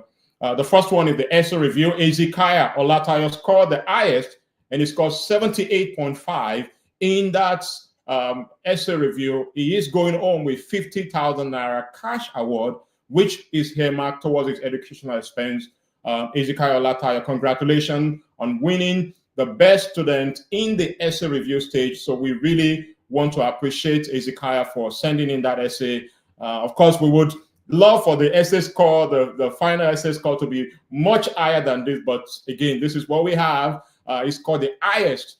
We are looking now, of course, we have a benchmark that we're looking at, what we're looking for. Those that will need to go to the next stage, we're looking for them to score at least. Now, on our program guide, we said 70%, but we've had to lower the benchmark this year to 65% to accommodate more people. But as the scholarship process, as the scholarship continue to advance, we will raise the bar or ensure that we keep to that bar. The next person that is winning the scholarship, the best student in the scholarship test process, is Testimony Igbinosa, who scored a perfect score, 100% in the scholarship test. So congratulations, Testimony. You're going on with 50,000 cash earmarked for your educational expense. Again, that is not for you to spend on anything outside of education. You have to go through the process, but you have this 50,000 to you in addition to, if you will be winning the scholarship. Now, the next person that wins the best in the research project, if you go through our program guide, you see that we have the second to the last stage there is the research project. The next person there is Aisha Olatinwo. Congratulations, 88.25%, the highest in the research project. And she also mentioned something about it in our research project during the highlight. So really want to congratulate Aisha Olatinwo for a job well done. And the final interview winner, the person that wins, that scored the highest in the final interview, you already know, Glory James scored 100%. Now, one of the interviewers said, in her own word, I wrote in my notes a winner, because she obviously nailed that final interview. She's going on also with 50,000 Naira cash award that is given to her just for being the best in the final interview. Again, I want to remind you all that you're joining us from wherever you're joining us. Please follow us on all of our social media. We are on Facebook, we are on Instagram, we are on LinkedIn, we are on Dream Rite chat, WhatsApp chat. We're on X, formerly called Twitter. We are also on YouTube. Please go ahead and follow us. Hit the like button. A lot will come. A lot will come. We're about to unveil the winners for this year's scholarship, DCF, Dreamers College Fund Scholarship Award. We have really come this far. To be able to do this, we really have come this far. But before we unveil the winner, I'd like us to first showcase our creed to all of the winners. We have a creed, and one of the prospective winner actually mentioned earlier that when she read through the documentation that we shared and she saw the creed that we shared, she was really moved because she was going through something at the time. And you can see right here what the Dream Rite Creed is all about. So all of our prospective scholars, all of the finalists that are in the backstage somewhere, would like you to go ahead and recite the Dream Rite Creed, which is shown on your screen. And it says, I am unique and worthy. Within me lies the power to be the best that I can be. We have this in the documentation that we've shared to all of the finalists to really encourage them every day. Take this dose of positive infusion, positive encouragement for yourself. I am unique and worthy. Within me lies the power to be the best that I can be, not outside of me, but within me. So we're really reinforcing this to tell you that within you, as you go from here, within you, not outside of you, lies the power to be the best that you can be. Now, I think without much further ado, a lot of you have been waiting for this very moment. So I am not going to hold you back. This is the moment that you all have been waiting for. I am going to begin to announce our winners. This is the moment. Please drum roll in the chat. If you have your friends that have not yet joined this session, please go ahead, call them on the phone, get them to join us live because something is about to happen. A lot of these winners are going to be unveiled. And just so you know, a lot of them will be unveiled. The first person that I am going to unveil now, I'm going to just talk a little bit about the person, and then we'll have the person come up on this. I mean, no, not the person, the picture come up on the screen. At just 17 years old, this exceptional young woman is already making wave in medicine and surgery as a first-year student at the University of Benin. Hailing from Benin City, Edo State, she has a passion for writing, having won an award to be presented by the University Vice Chancellor last month. With a focus on psychiatry, her brilliance was unmistakable, leading one interviewer to simply write, "Winner." Let's celebrate the outstanding Glory James winning the first one of the first set of scholarship to be given out in 2024. Congratulations, Glory James. Dream Rite and our board, we are proud of you, and we want to say a big congratulations to you, Glory Jane. The next person, at just 16 years old, this aspiring medical doctor is already making stride in her journey studying medicine and surgery at the University of Ibadan. Hailing from Ibadan or your state, she impressed the panel with her confident preparation and clear articulation of her dreams, despite minor technical setback. Please join me in celebrating the inspiring Mercy Durosaro. Mercy Durosaro, congratulations on behalf of Dream Rite and our board of directors. We want to say congratulations to Mercy Durosaro. The next person, at 21 years old, this aspiring medical doctor is making stride in medicine and surgery at the University of Ibadan. Hailing from Bida, Niger State, he left a lasting impression on the interviewers with his remarkable composure and thoughtful responses. One interviewer even remarked, "Kudos to his parents for raising him so well, a testament to his character and upbringing."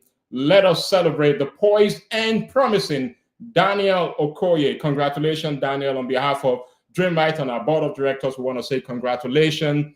The next person, at just 16 years old, this aspiring economist is set to begin a journey in economics and statistics at the University of Benin. Hailing from a foreign Delta State, she impressed with her eloquence, realistic outlook, and well-articulated answer during the interview. Inspired by our role model, Ngozi Okonjo-Iweala, she is determined to follow in the steps of greatness. Please join me in celebrating Ife Chukwude Moloko. Congratulations, Ife Chukwude, congratulations.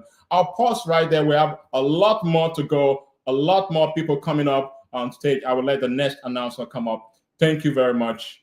Thank you. Latone.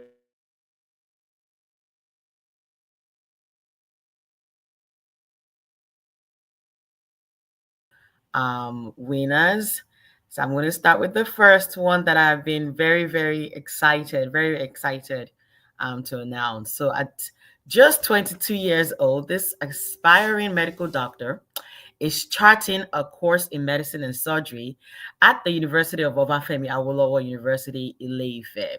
Hailing from Iseyin, Oyo State, his confidence and poise shone through even when faced with technical challenges during his interview. Please join me in celebrating the resilience and ambition of Said Beko Abdullah. Congratulations, Said. The very next person that I'm very excited to announce at just 20 years old, she's brilliant, young woman, and paving her way to becoming a future investment banker. Currently in her first year studying economics at the University of Lagos, she brings determination and drive from her roots in Agege, Lagos. Please join me to congratulate Gbemisola Adebambo. Congratulations, Gbemisola. Very excited. My next person that I'm going to announce at just 17 years old, again, a wonderful, determined young woman is pursuing her passion for nutrition with a unique approach through her studies in horticulture at the Federal University of Agriculture, Abeokuta. You know who you are. Hailing from Ibadan, Oyo State, she transitioned from nutrition and dietetics to horticulture to focus on sustainable farming techniques such as hydroponics, aeroponics, and phonics. With her vision of making nutritious food available to people of all backgrounds, including the underprivileged, she's proving that her dream of becoming a nutritionist remains as vibrant as ever. Ladies and gentlemen, please put your hands together and help me to celebrate the innovative and inspiring journey of Louis Ayobami. Congratulations, Louis. For me, this very next person, I'm very excited. I'm very excited to announce her. At 17 years old, she's an impressive young lady in her second year in medicine and surgery, and she's a student at the University of Uyo Akwa Ibom. Despite facing technical difficulties and delays during her initial interview, she later showcased remarkable confidence and intelligence. And I'll add, even come under a little bit of, a passionate writer with a bright future ahead. Please, everyone, join me to celebrate the resilience and brilliance of Sifonobong Archibong. Congratulations, everyone. And I'll pass it over to the next announcer.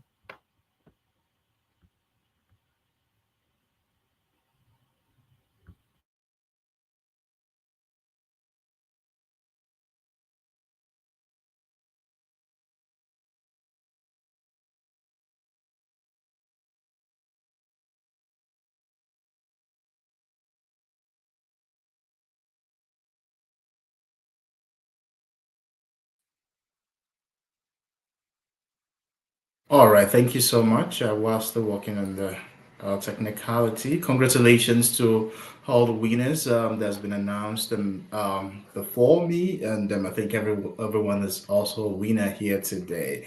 So I have the privilege to announce a few of the awardees today, and I'm going to start from an excellent, scholar. I will call all of you scholar today because we're really rooting for you. At just 17 years old, this aspiring pharmacist is pursuing his dream at Usman Danfodio University in Sokoto. Hailing from Ida, Kogi State, is the ninth of 10 children in a family where financial struggles have fueled his determination, with some of his siblings pursuing apprenticeships. During his interviews, he shared an unforgettable quote: "When you have the right mindset, failure is a catalyst." Join me as we celebrate the resilience and wisdom of this remarkable young man, Muhyiddin Bello. Congratulations, Muhyiddin Bello. The next awardee on my list, at just 17 years old, this remarkable young woman is embarking on a journey to fulfill her dream of becoming a medical doctor. At a first-year medicine and surgery student at the University of Ibadan, Nigeria. She displayed composure and focus during an interview, even when faced with an unexpected moment involving our parents. Join me with a round of applause to celebrate the bright future of Omotola Adeyanju. Congratulations, Omotola. The next Mawadi on my list, at just 17 years old, this ambitious first year mechatronics engineering student at the University of Nigeria, Nsukka, is already making a mark. Hailing from Nsukka, Enugu, Nigeria, is not only excel academically, but also contributes by helping fellow students prepare for exam, which is quite exceptional. Confident and articulate, he wasn't afraid to politely stand his ground during the interview, demonstrating a strong character and understanding of the program. Join me as we say congratulations to the bright future of Chukwu Nedum Ani. Congratulations, Chukwu Nedum. The last but not the least on my list is an amazing 19 years old young woman who is purpose driven, pursuing her dream of becoming a pharmacist at the University of Benin. Hailing from Warri, Delta State in Nigeria, she's determined to make a difference in Nigeria's pharmaceutical industry by reducing medication side effects and ensuring a positive outcome from locally produced medications. Let's celebrate the inspiring ambition of Princess Akpoto. Congratulations, Princess. I wish you all the best in your journey as well. Thank you so much. And I'm going to hand it over to the next announcer as well.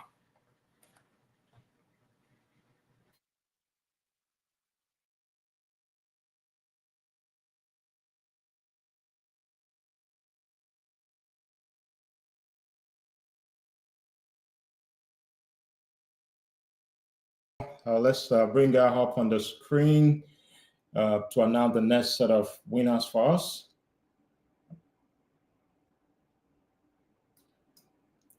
We'll be right back.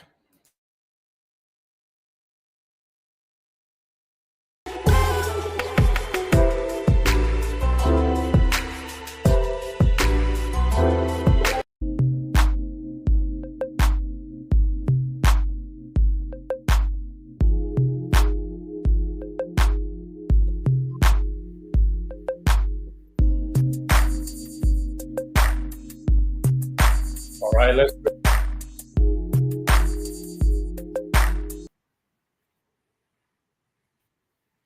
Okay. So the next recipient of the DCF 2024 award is David Olagboye. At 23 years old, this aspiring cardiothoracic surgeon is pursuing medicine and surgery at Obafemi Awolowo University. Hailing from Ile-Ife, Osun State, David Olagboye impressed with his clear and confident communication during the interview. Despite facing some technical challenges, he went on to inspire his presentation. Following his role model, Dr. Ben Carson, he has read 3 of his books as well as works by Brian Tracy and Jim Rohn, fueling his passion for both medicine and business. After narrowly missing out on this scholarship in 2021, he shared that if he receives it now, he will be on fire to achieve his dreams. Let's celebrate the determination and drive of David Olagboye. A round of applause for him.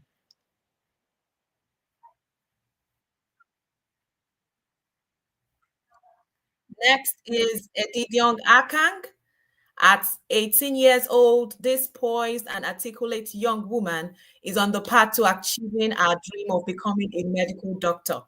Hailing from Ikot Ekpene, Akwa Ibom, she impressed the interviewer so much with her composure and eloquence that they couldn't help but pass a positive remark. Let's applaud the bright and promising Edidiong Akang.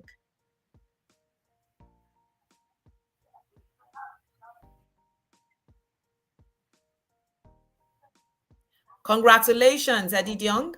Akang. Next is a 19-year-old young man who is pursuing his dream of becoming an electrical electronics engineer at the University of Lagos.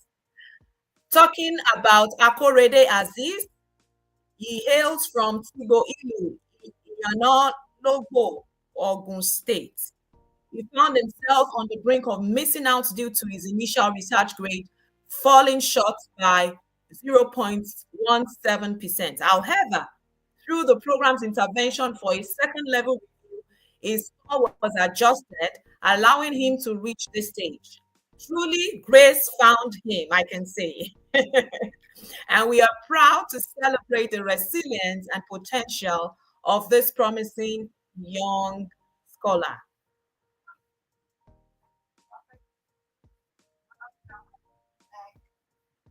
Last but not the least on my section is a 19-year-old aspiring economist who is also pursuing his dream at the University of Calabar.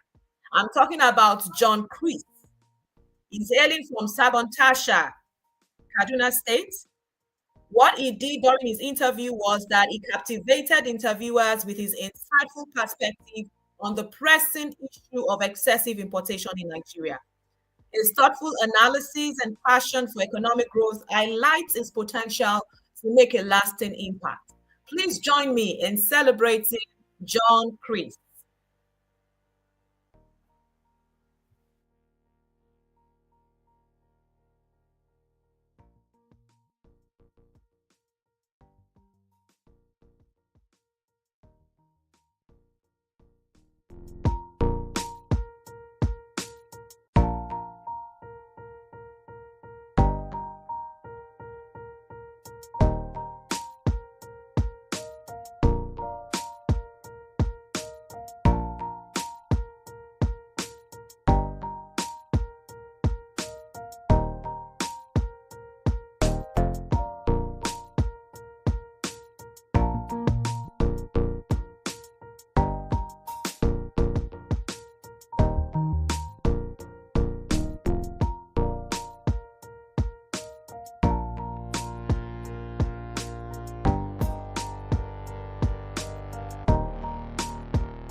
Okay, so how many of us are feeling the tension?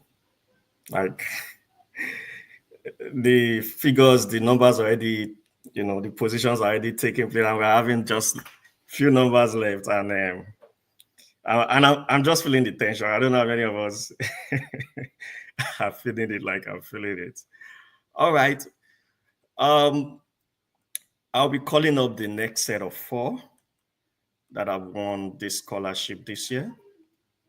And I'll be starting with this lady at 19 years old.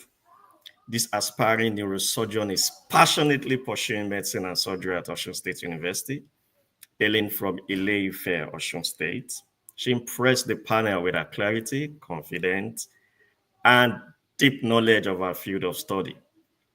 Inspired by the loss of a friend to leukemia, her dedication to medicine is unwavering, and she draws motivation from the author of When Breath Becomes Air. Come on, let's celebrate the brilliance and determination of Aishat Olatinwo. Aishat Olatinwo, congratulations, congratulations, congratulations. I move on to the next scholar. At 18 years old, this aspiring electrical engineer is pursuing electronics and electrical engineering at Obafemi Awolowo University. Hailing from Ile-Ife, Osun State as well, she confidently navigated her interview despite facing intellect challenges like a couple others, articulating both her passion for cybersecurity and her financial need for this scholarship. Everyone, please, let's celebrate the determination and potential of Mary Oluropo. Mary Olulopo, congratulations. I move on to the third person I'm calling out this morning. His name is Ezekiah Olatayo. Ezekiah Olatayo. At 24 years old, this aspiring materials engineer is pursuing material science and engineering at Obafemi Awolowo University as well, hailing from Ejigbo, Osun State. He shared his compelling story of resilience, having lost his mother and relying solely on his father to support him and his siblings. During the interview, he passionately conveyed his financial needs, making a strong case that this scholarship is his only hope to continue his education and achieve his dream. Let's applaud the determination and perseverance of Ezekiah Olatayo. Ezekiah, congratulations. Congratulations. Congratulations. Oh, okay. And finally, at 21 years old, this aspiring neurosurgeon is pursuing medicine and surgery at University of Ilorin, hailing from Afikpo, Ebonyi State.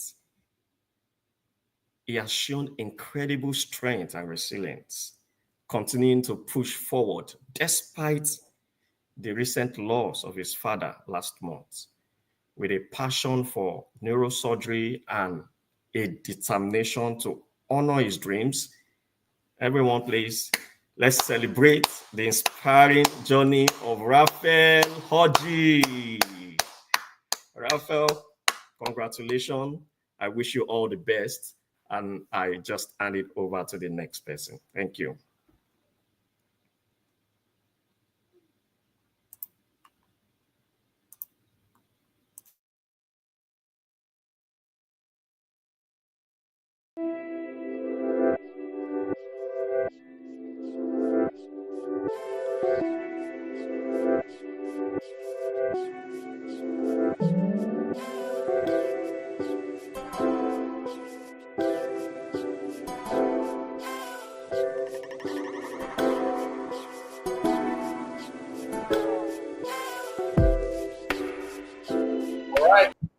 Thank you, thank you. I'm sure you're all still feeling the heat. Like Philip said earlier, we're not done yet. We still have a lot more to give.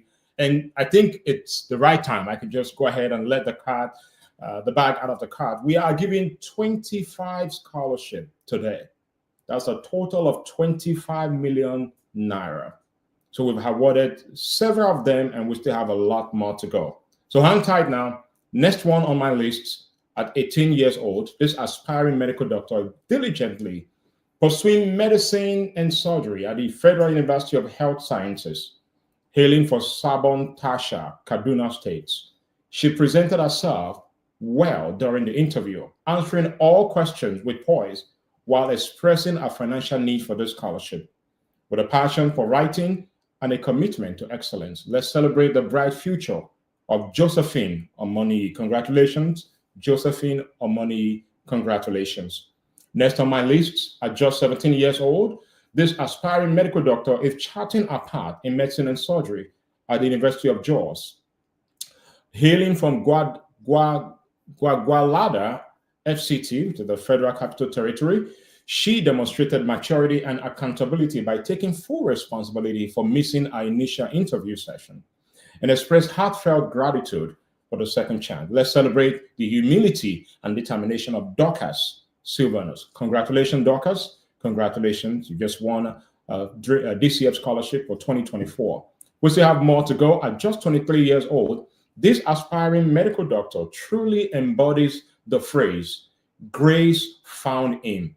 A no-show at first during his scheduled interview due to a timing misunderstanding. He was given a second chance for his interview. Even then, internet challenges threatened his progress, but he persevered and scaled through. Studying medicine and surgery at the University of Ibadan and hailing from Ondo Town, let's celebrate the resilience and determination of Ahmed Omotosho. Congratulations, Ahmed Omotosho. Congratulations, Ahmed. All right, a few more to go. At 23 years old, this aspiring lawyer is diligently pursuing his studies in law at the University of Benin, hailing from Asaba, Delta State. He demonstrated remarkable composure under the pressure of intense correction during his interview, which highlighted the need for better preparation in the future. Despite falling slightly short in his interview score, the program's intervention for a re-review combined with his cumulative score ultimately placed him over the benchmark. Truly, grace found this young man. Let's celebrate the determined testimony, Igbinosa. Testimony, congratulations. I know we showcased testimony earlier. Congratulations, testimony. Now we have a few more to go. Actually, we don't have a few more to go. But now I will go on to the very last one. At 22 years old, this determined young man is pursuing a dream of becoming a medical doctor at Niger State's Niger Delta University. Hailing from Warri, Delta State, he passionately advocated for himself during the interview, drawing from personal tragedy after losing a loved one during childbirth, a loss that fuels his drive to specialize as an OBGYN physician. Despite initially being ineligible, he made a compelling case by highlighting his significant volunteer contributions, ultimately securing his place. Please, with a warm round of applause, let's celebrate the last but not the least, Arieri Ken Ehimo. Congratulations, Arieri. Congratulations, Arieri Ken Ehimo. It's been a long day already. We have announced 25 winners already, and you have seen how we continue to provide, smiles on the faces of people that we are giving the scholarship to. Now, unfortunately, a few of them fell short a little bit. Now, that is not for lack of fun. Now, because you're all wondering, do you guys not have money for me? We have actually money to cover all of those people today, but the program have stipulations that we have to follow, guidelines and things that we have to adhere to. And unfortunately, these three did not meet that guideline. They fell short. And you heard in the course of the announcement that some of these other people that fell short, they were helped along the way because they fell short by just a tiny bit. But these three individuals fell short by a wide margin. And like I mentioned at the very beginning, all of these people are winners. All of these people have reached this stage because they are resilient. They have shown that they can do it. They can be a better person. And we watched the video that really tell us that don't be afraid of failure. Be afraid of that decision that could have made you a success that you never made. So I'd like to showcase what we call our honored finalists. They are not winning the scholarship today, but Dream Rite is honoring them with the designation honored finalist. The first person on that list is Abdulmuhiz Ibrahim, is an honored finalist. And all of these honored finalists are going home with 50,000 naira. Again, just like the people that won 50,000 naira earlier, this 50,000 naira has to be targeted towards an educational expense. So we're not giving them this 50,000 naira just to go spend on buying a phone or just doing things outside of education, because everything that we're giving out from Dream Rite has to be earmarked for education. So Abdulmuhiz Ibrahim, Chimobi Ejiofor, and Precious Ndekwe. We really want to appreciate these three young men that have made it to the final stage, but unfortunately they fell short in the course of the selection process. Moving on, we'd like to showcase how far we have come. Over the last several months, many of them apply. I think we showcased a statistic earlier that showed that 3,959 people are registered an account on our website in the course of this selection process, but not all of them completed the application. And you can see we have footprint across all the states in Nigeria throughout the Dream Rite DCF that we have been doing the last 4 years. We actually have an applicant from one state or the other, but just for 2024, we're showing you on the left the applicant spread, where all of this applicant came from, just to showcase that we are not tribalistic. We're not looking at, we don't even want to measure the state of origin. Now, the state that you saw when we're showing the names of these folks, we're showing the state where they resided, not what they would call the state of origin. So we're really not bothered about anyone's state of origin. You can see that all of our winners are coming from, mostly Southwest and Southeast and so on. So, of course, we would like to continue to encourage other people from other regions and in Nigeria to continue to apply. And as we continue to make our effort, our drive to give out scholarship. Today, we have given out 25 million naira to 25 new winners. As you saw, we previously have given out 25 scholarships between 2021 and 2023. And today, we have just given out the exact amount of people scholarship that we have given out in the last 3 years, 25. And that's to the donation of all of our supporters that have supported us. Again, I'd like to remind you all, we still have a lot more to cover.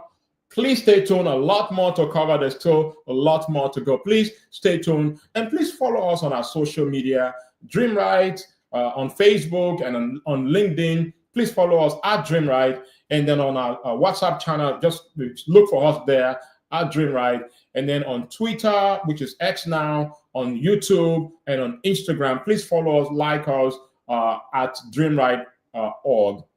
All right, moving on as we begin to bring the program to a close, there is a new award, which I believe we started up with in 2022, the second year. We call this the Honor Roll Award. Now, last year, of course, when we started this, the original intent is to look at the person that actually scored the highest across the board in each of the different selection stage. But of course, we could not find one that just scored consistently highest. So what we have done going forward, which we will be doing, is to give out the person that scored the highest when we aggregated all of the scores from all of the different stages all together, the average highest, and that is the winner for this year's Honor Roll Award. And that goes to no other person other than John Chris. John Chris made a great case earlier during the presentation, during this discussion about what's it called, importation in Nigeria, and you all heard him. The Honor Roll Award, the award for the 2024 Dreamers College Fund goes to John Chris. Now, this special recognition is awarded to the finalists who achieved the highest overall score when grades from all the stages were combined. I mentioned that earlier. This year's award goes to John Chris, a phenomenal 19-year-old student studying economics at the University of Calabar with an impressive cumulative average score of 84.19. He resides in Southern Tasha, Kaduna State. His innovative ideas for addressing Nigeria's economic crisis are truly, truly noteworthy. This recognition also comes with a 50,000 naira cash award. Just like we said earlier, the cash award is not going to be given directly to him to go spend on something, go spend on buying phone or buying things like that. This 50,000 naira will be given to him in addition to the 1 million naira that he already won earlier. And that is all that we have for giving out awards today. I would like to show you the faces of all of our 2024 awardees. Now, we have effectively inaugurated them, let me put it that way, into our Dreamers Hall of Fame.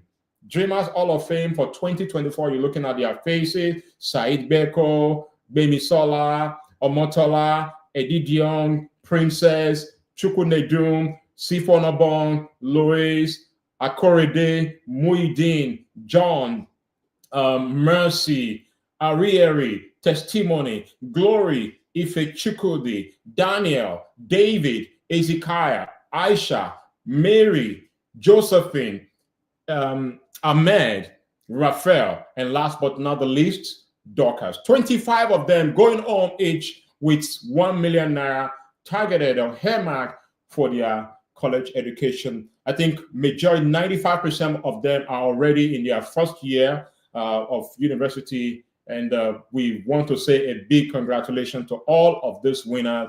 We want to say thank you, thank you, thank you. Now, as we begin to bring the program to a close, I'd like to bring on stage any one of the scholars that would like to say a few words, just maybe we'll give each of them, that want to say a few words, 30 seconds to just come up on the stage. You can raise your hand. I don't know if there's a way for them to raise your hand. You can indicate likewise. If you just want to say something to the audience, we'll bring you live online and just, have you say a few words. And, for those of our viewers online, you can also keep putting the comments in the chat. Let's see, who do we have here? We have Glory James, our best student in the interview, our best caller in the interview. Glory, what do you have to say to us?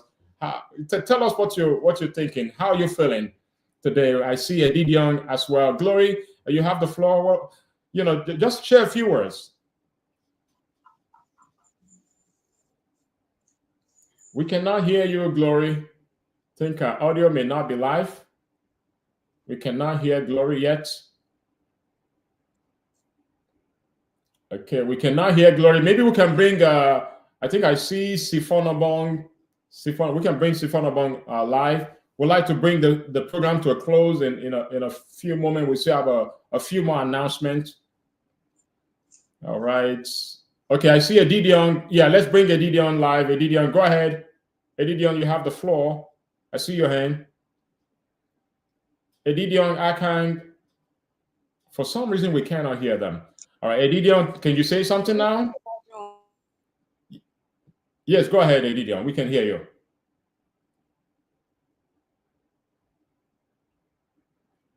All right. We cannot hear you anymore. Any other person that want to come on live on stage? Just make sure you test your audio. John Kreese, our honor roll awardee. John Kreese, look at this young man. Sir. Good morning, good afternoon, or good evening, your time. So I'm so happy. I'm so happy. I want to thank Dream Rite for this opportunity. I promise I will not let you down. My sister and my family, we are just rejoicing. I didn't think I would come this far. I'm really grateful, sir. I'm really grateful. Awesome. Thank you, John, and thank you, John family. Thank you for All right, any other person that want to come live on stage, and let's bring this to a close. Let's take Edith Young, let's see, is your audio working now? Is it working? Can you hear me? Yes, we can hear you now. Go ahead, and then we'll go straight to Aisha after that. Good evening to everyone that stayed in the show, that supported us. Thank you, Dream Rite, for giving us this opportunity. It is truly an honor to be part of this organization, truly an honor to be mentored by you, because not everyone can just wake up one day and give someone a 1 million naira fund. It's Awesome. It is a rare occurrence, scholars. Thank you so much. Awesome. God bless you. Awesome. Amen. Aisha, you're up next. 30 seconds. Aisha, you're up next.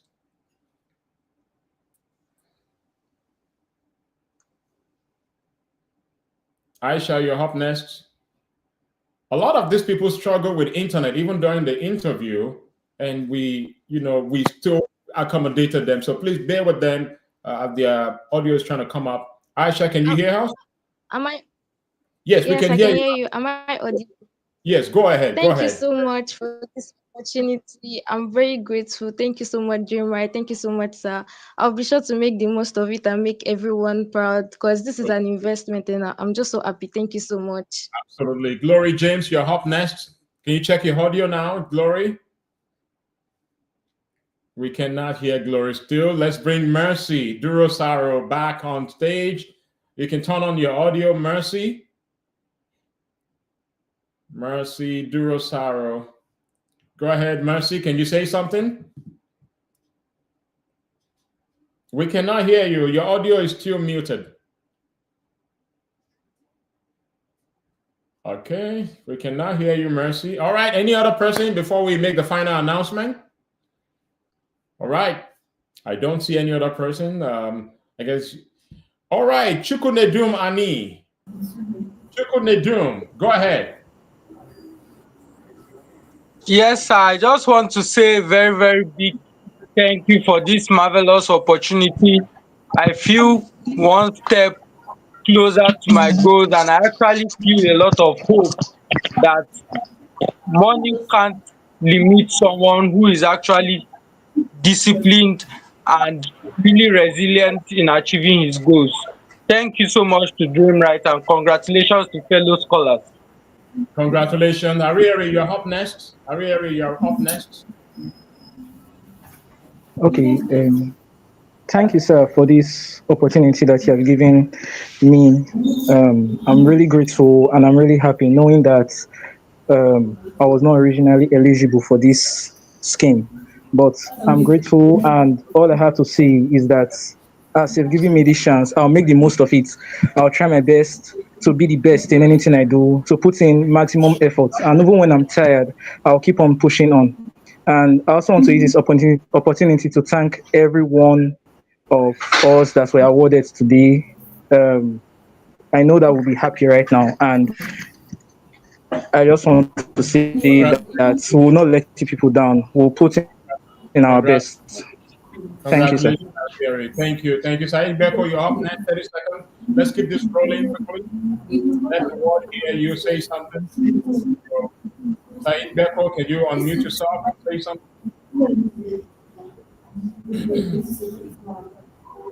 Yes, you can unmute yourself. You're live. Unmute and say something. All right, I want to Thank you very the much. organization for giving me this privilege, and I want to inform you that I'll make use of this opportunity. Thank you very much. All right. Congratulations, Saeed. Mary Olufo, you are up next. Mary Olufo,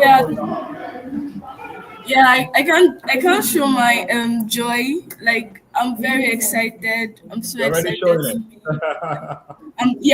Actually, I am very excited to be among the recipients, and I know this will propel me to do what I want to do in my career path. Congratulations. Ahmed Omotosho, you're up next. Thank you, Mary. Ahmed, you're up next. You can unmute yourself, Ahmed. And then we'll take the two more after this and we call it a wrap. I see. Okay, Ahmed, go ahead if you have audio. All right, we'll go to Josephine. Josephine, you're up next if you have audio. All right, no audio there. Mercy Durosaro, do you have audio? Go for it now. Mercy. We cannot hear Mercy. We cannot hear you.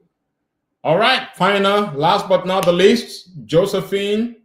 All right, great. Congratulations to all of our scholars, our 2024 scholars, showcasing the Dreamers Hall of Fame 2020. Well, let's give you one more chance, Mercy. Let's see if your audio works now. Mercy, let's see. Can you say something now? It's still not working. Audio's still not working. Josephine, can you say something now? I want to say a very big thank you to God, first of all, and to all Dream Rite. Thank you for selecting me for this scholarship. I really appreciate it. And I promise to make the best use of it. Thank you so much. I appreciate it. Awesome. Testimony. Let's hear from you now. Can you say something? Is your audio live?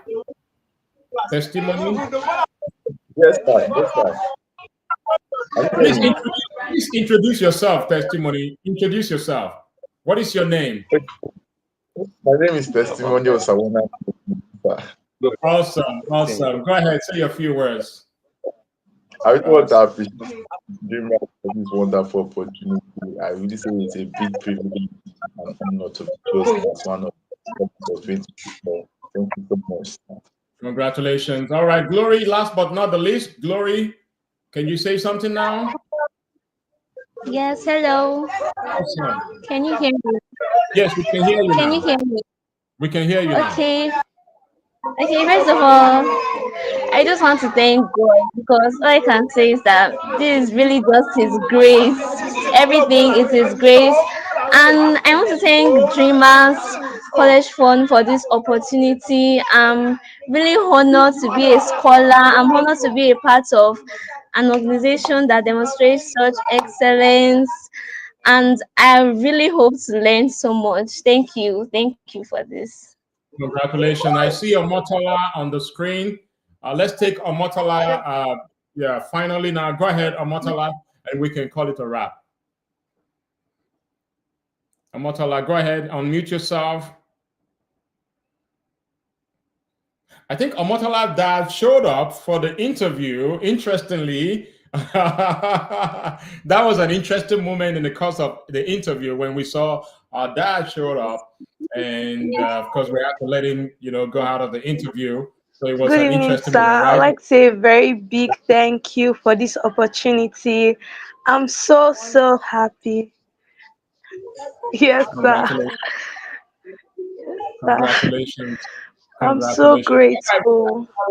Now, we'd like to call it a wrap. Thank you. I see all of your faces. And the world you are on the world stage. The world CEO, can you unmute yourself? Can you mute yourself now? All of you, can you mute yourself now as we begin to bring the program to a close? Looking ahead to 2025. Looking ahead to 2025. Now, we have done this for 4 years now. This is the 4th year.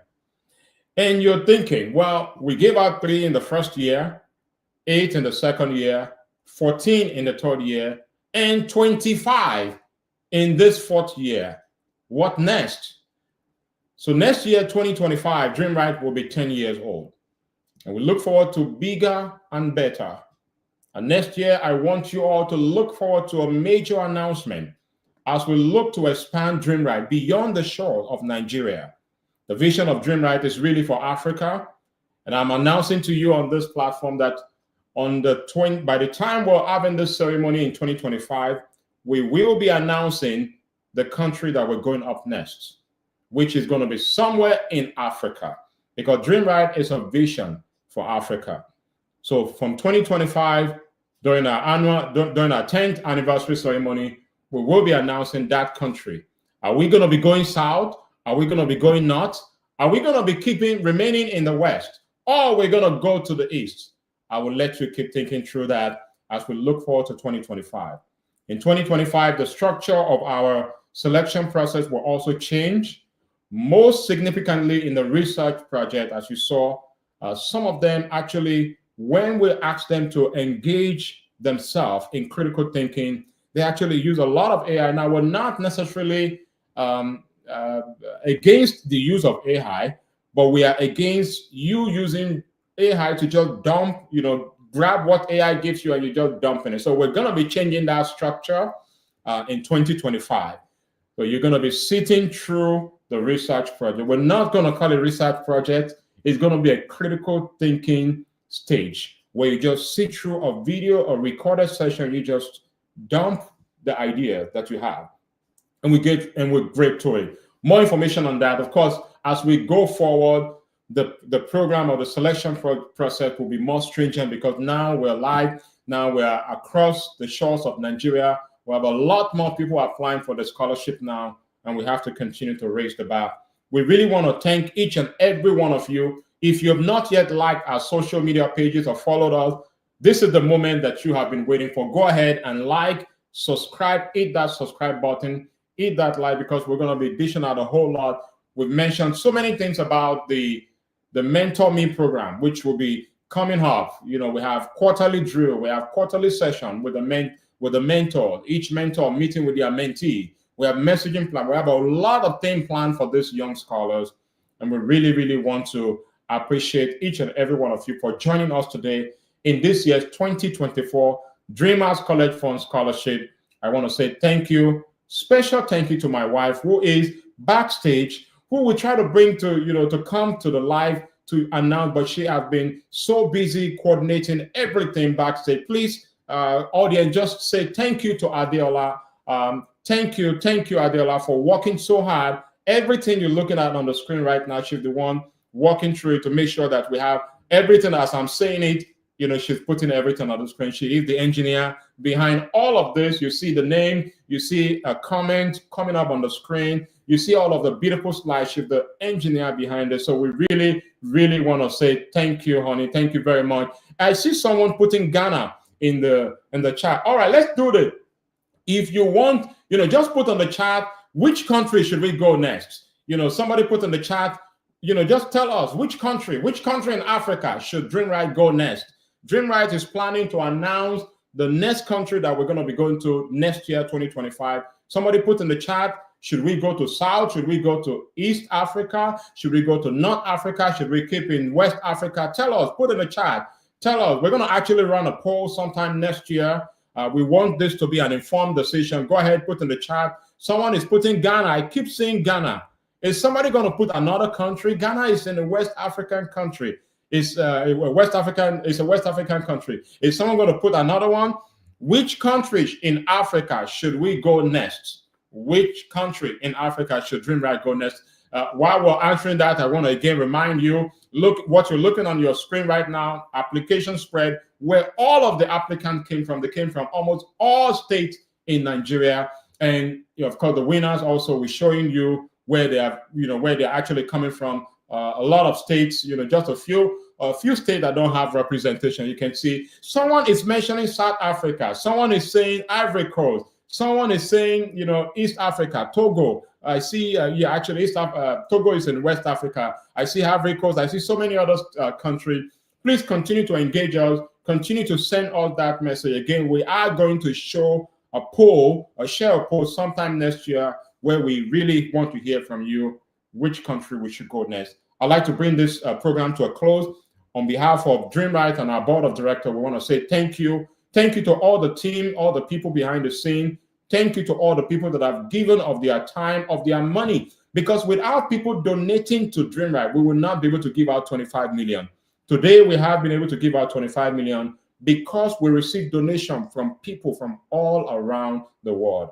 Up to yesterday, people are still giving. We want to thank all our donors that believe in this vision. And we really, really want to appreciate you. And of course, you can see the faces that your money is going towards, putting smiles on their faces. And we really want to thank all of them. Thank you to our volunteers. For anyone that want to volunteer to Dream Rite, please go ahead and send us an email, hello@dreamrite.org. We will be engaging you in 2025. There's a lot that goes on behind the scene. We have paid staff, we have volunteers, we have people that are working tirelessly to ensure that what you just witnessed is a success. All right. Thank you again. I would like to say a big thank you as we bring the program to a close. Thank you very much and see you next year. Bye-bye. God bless you. Bye for now. Bye. Congratulations to all the winners. Bye-bye.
Thank you.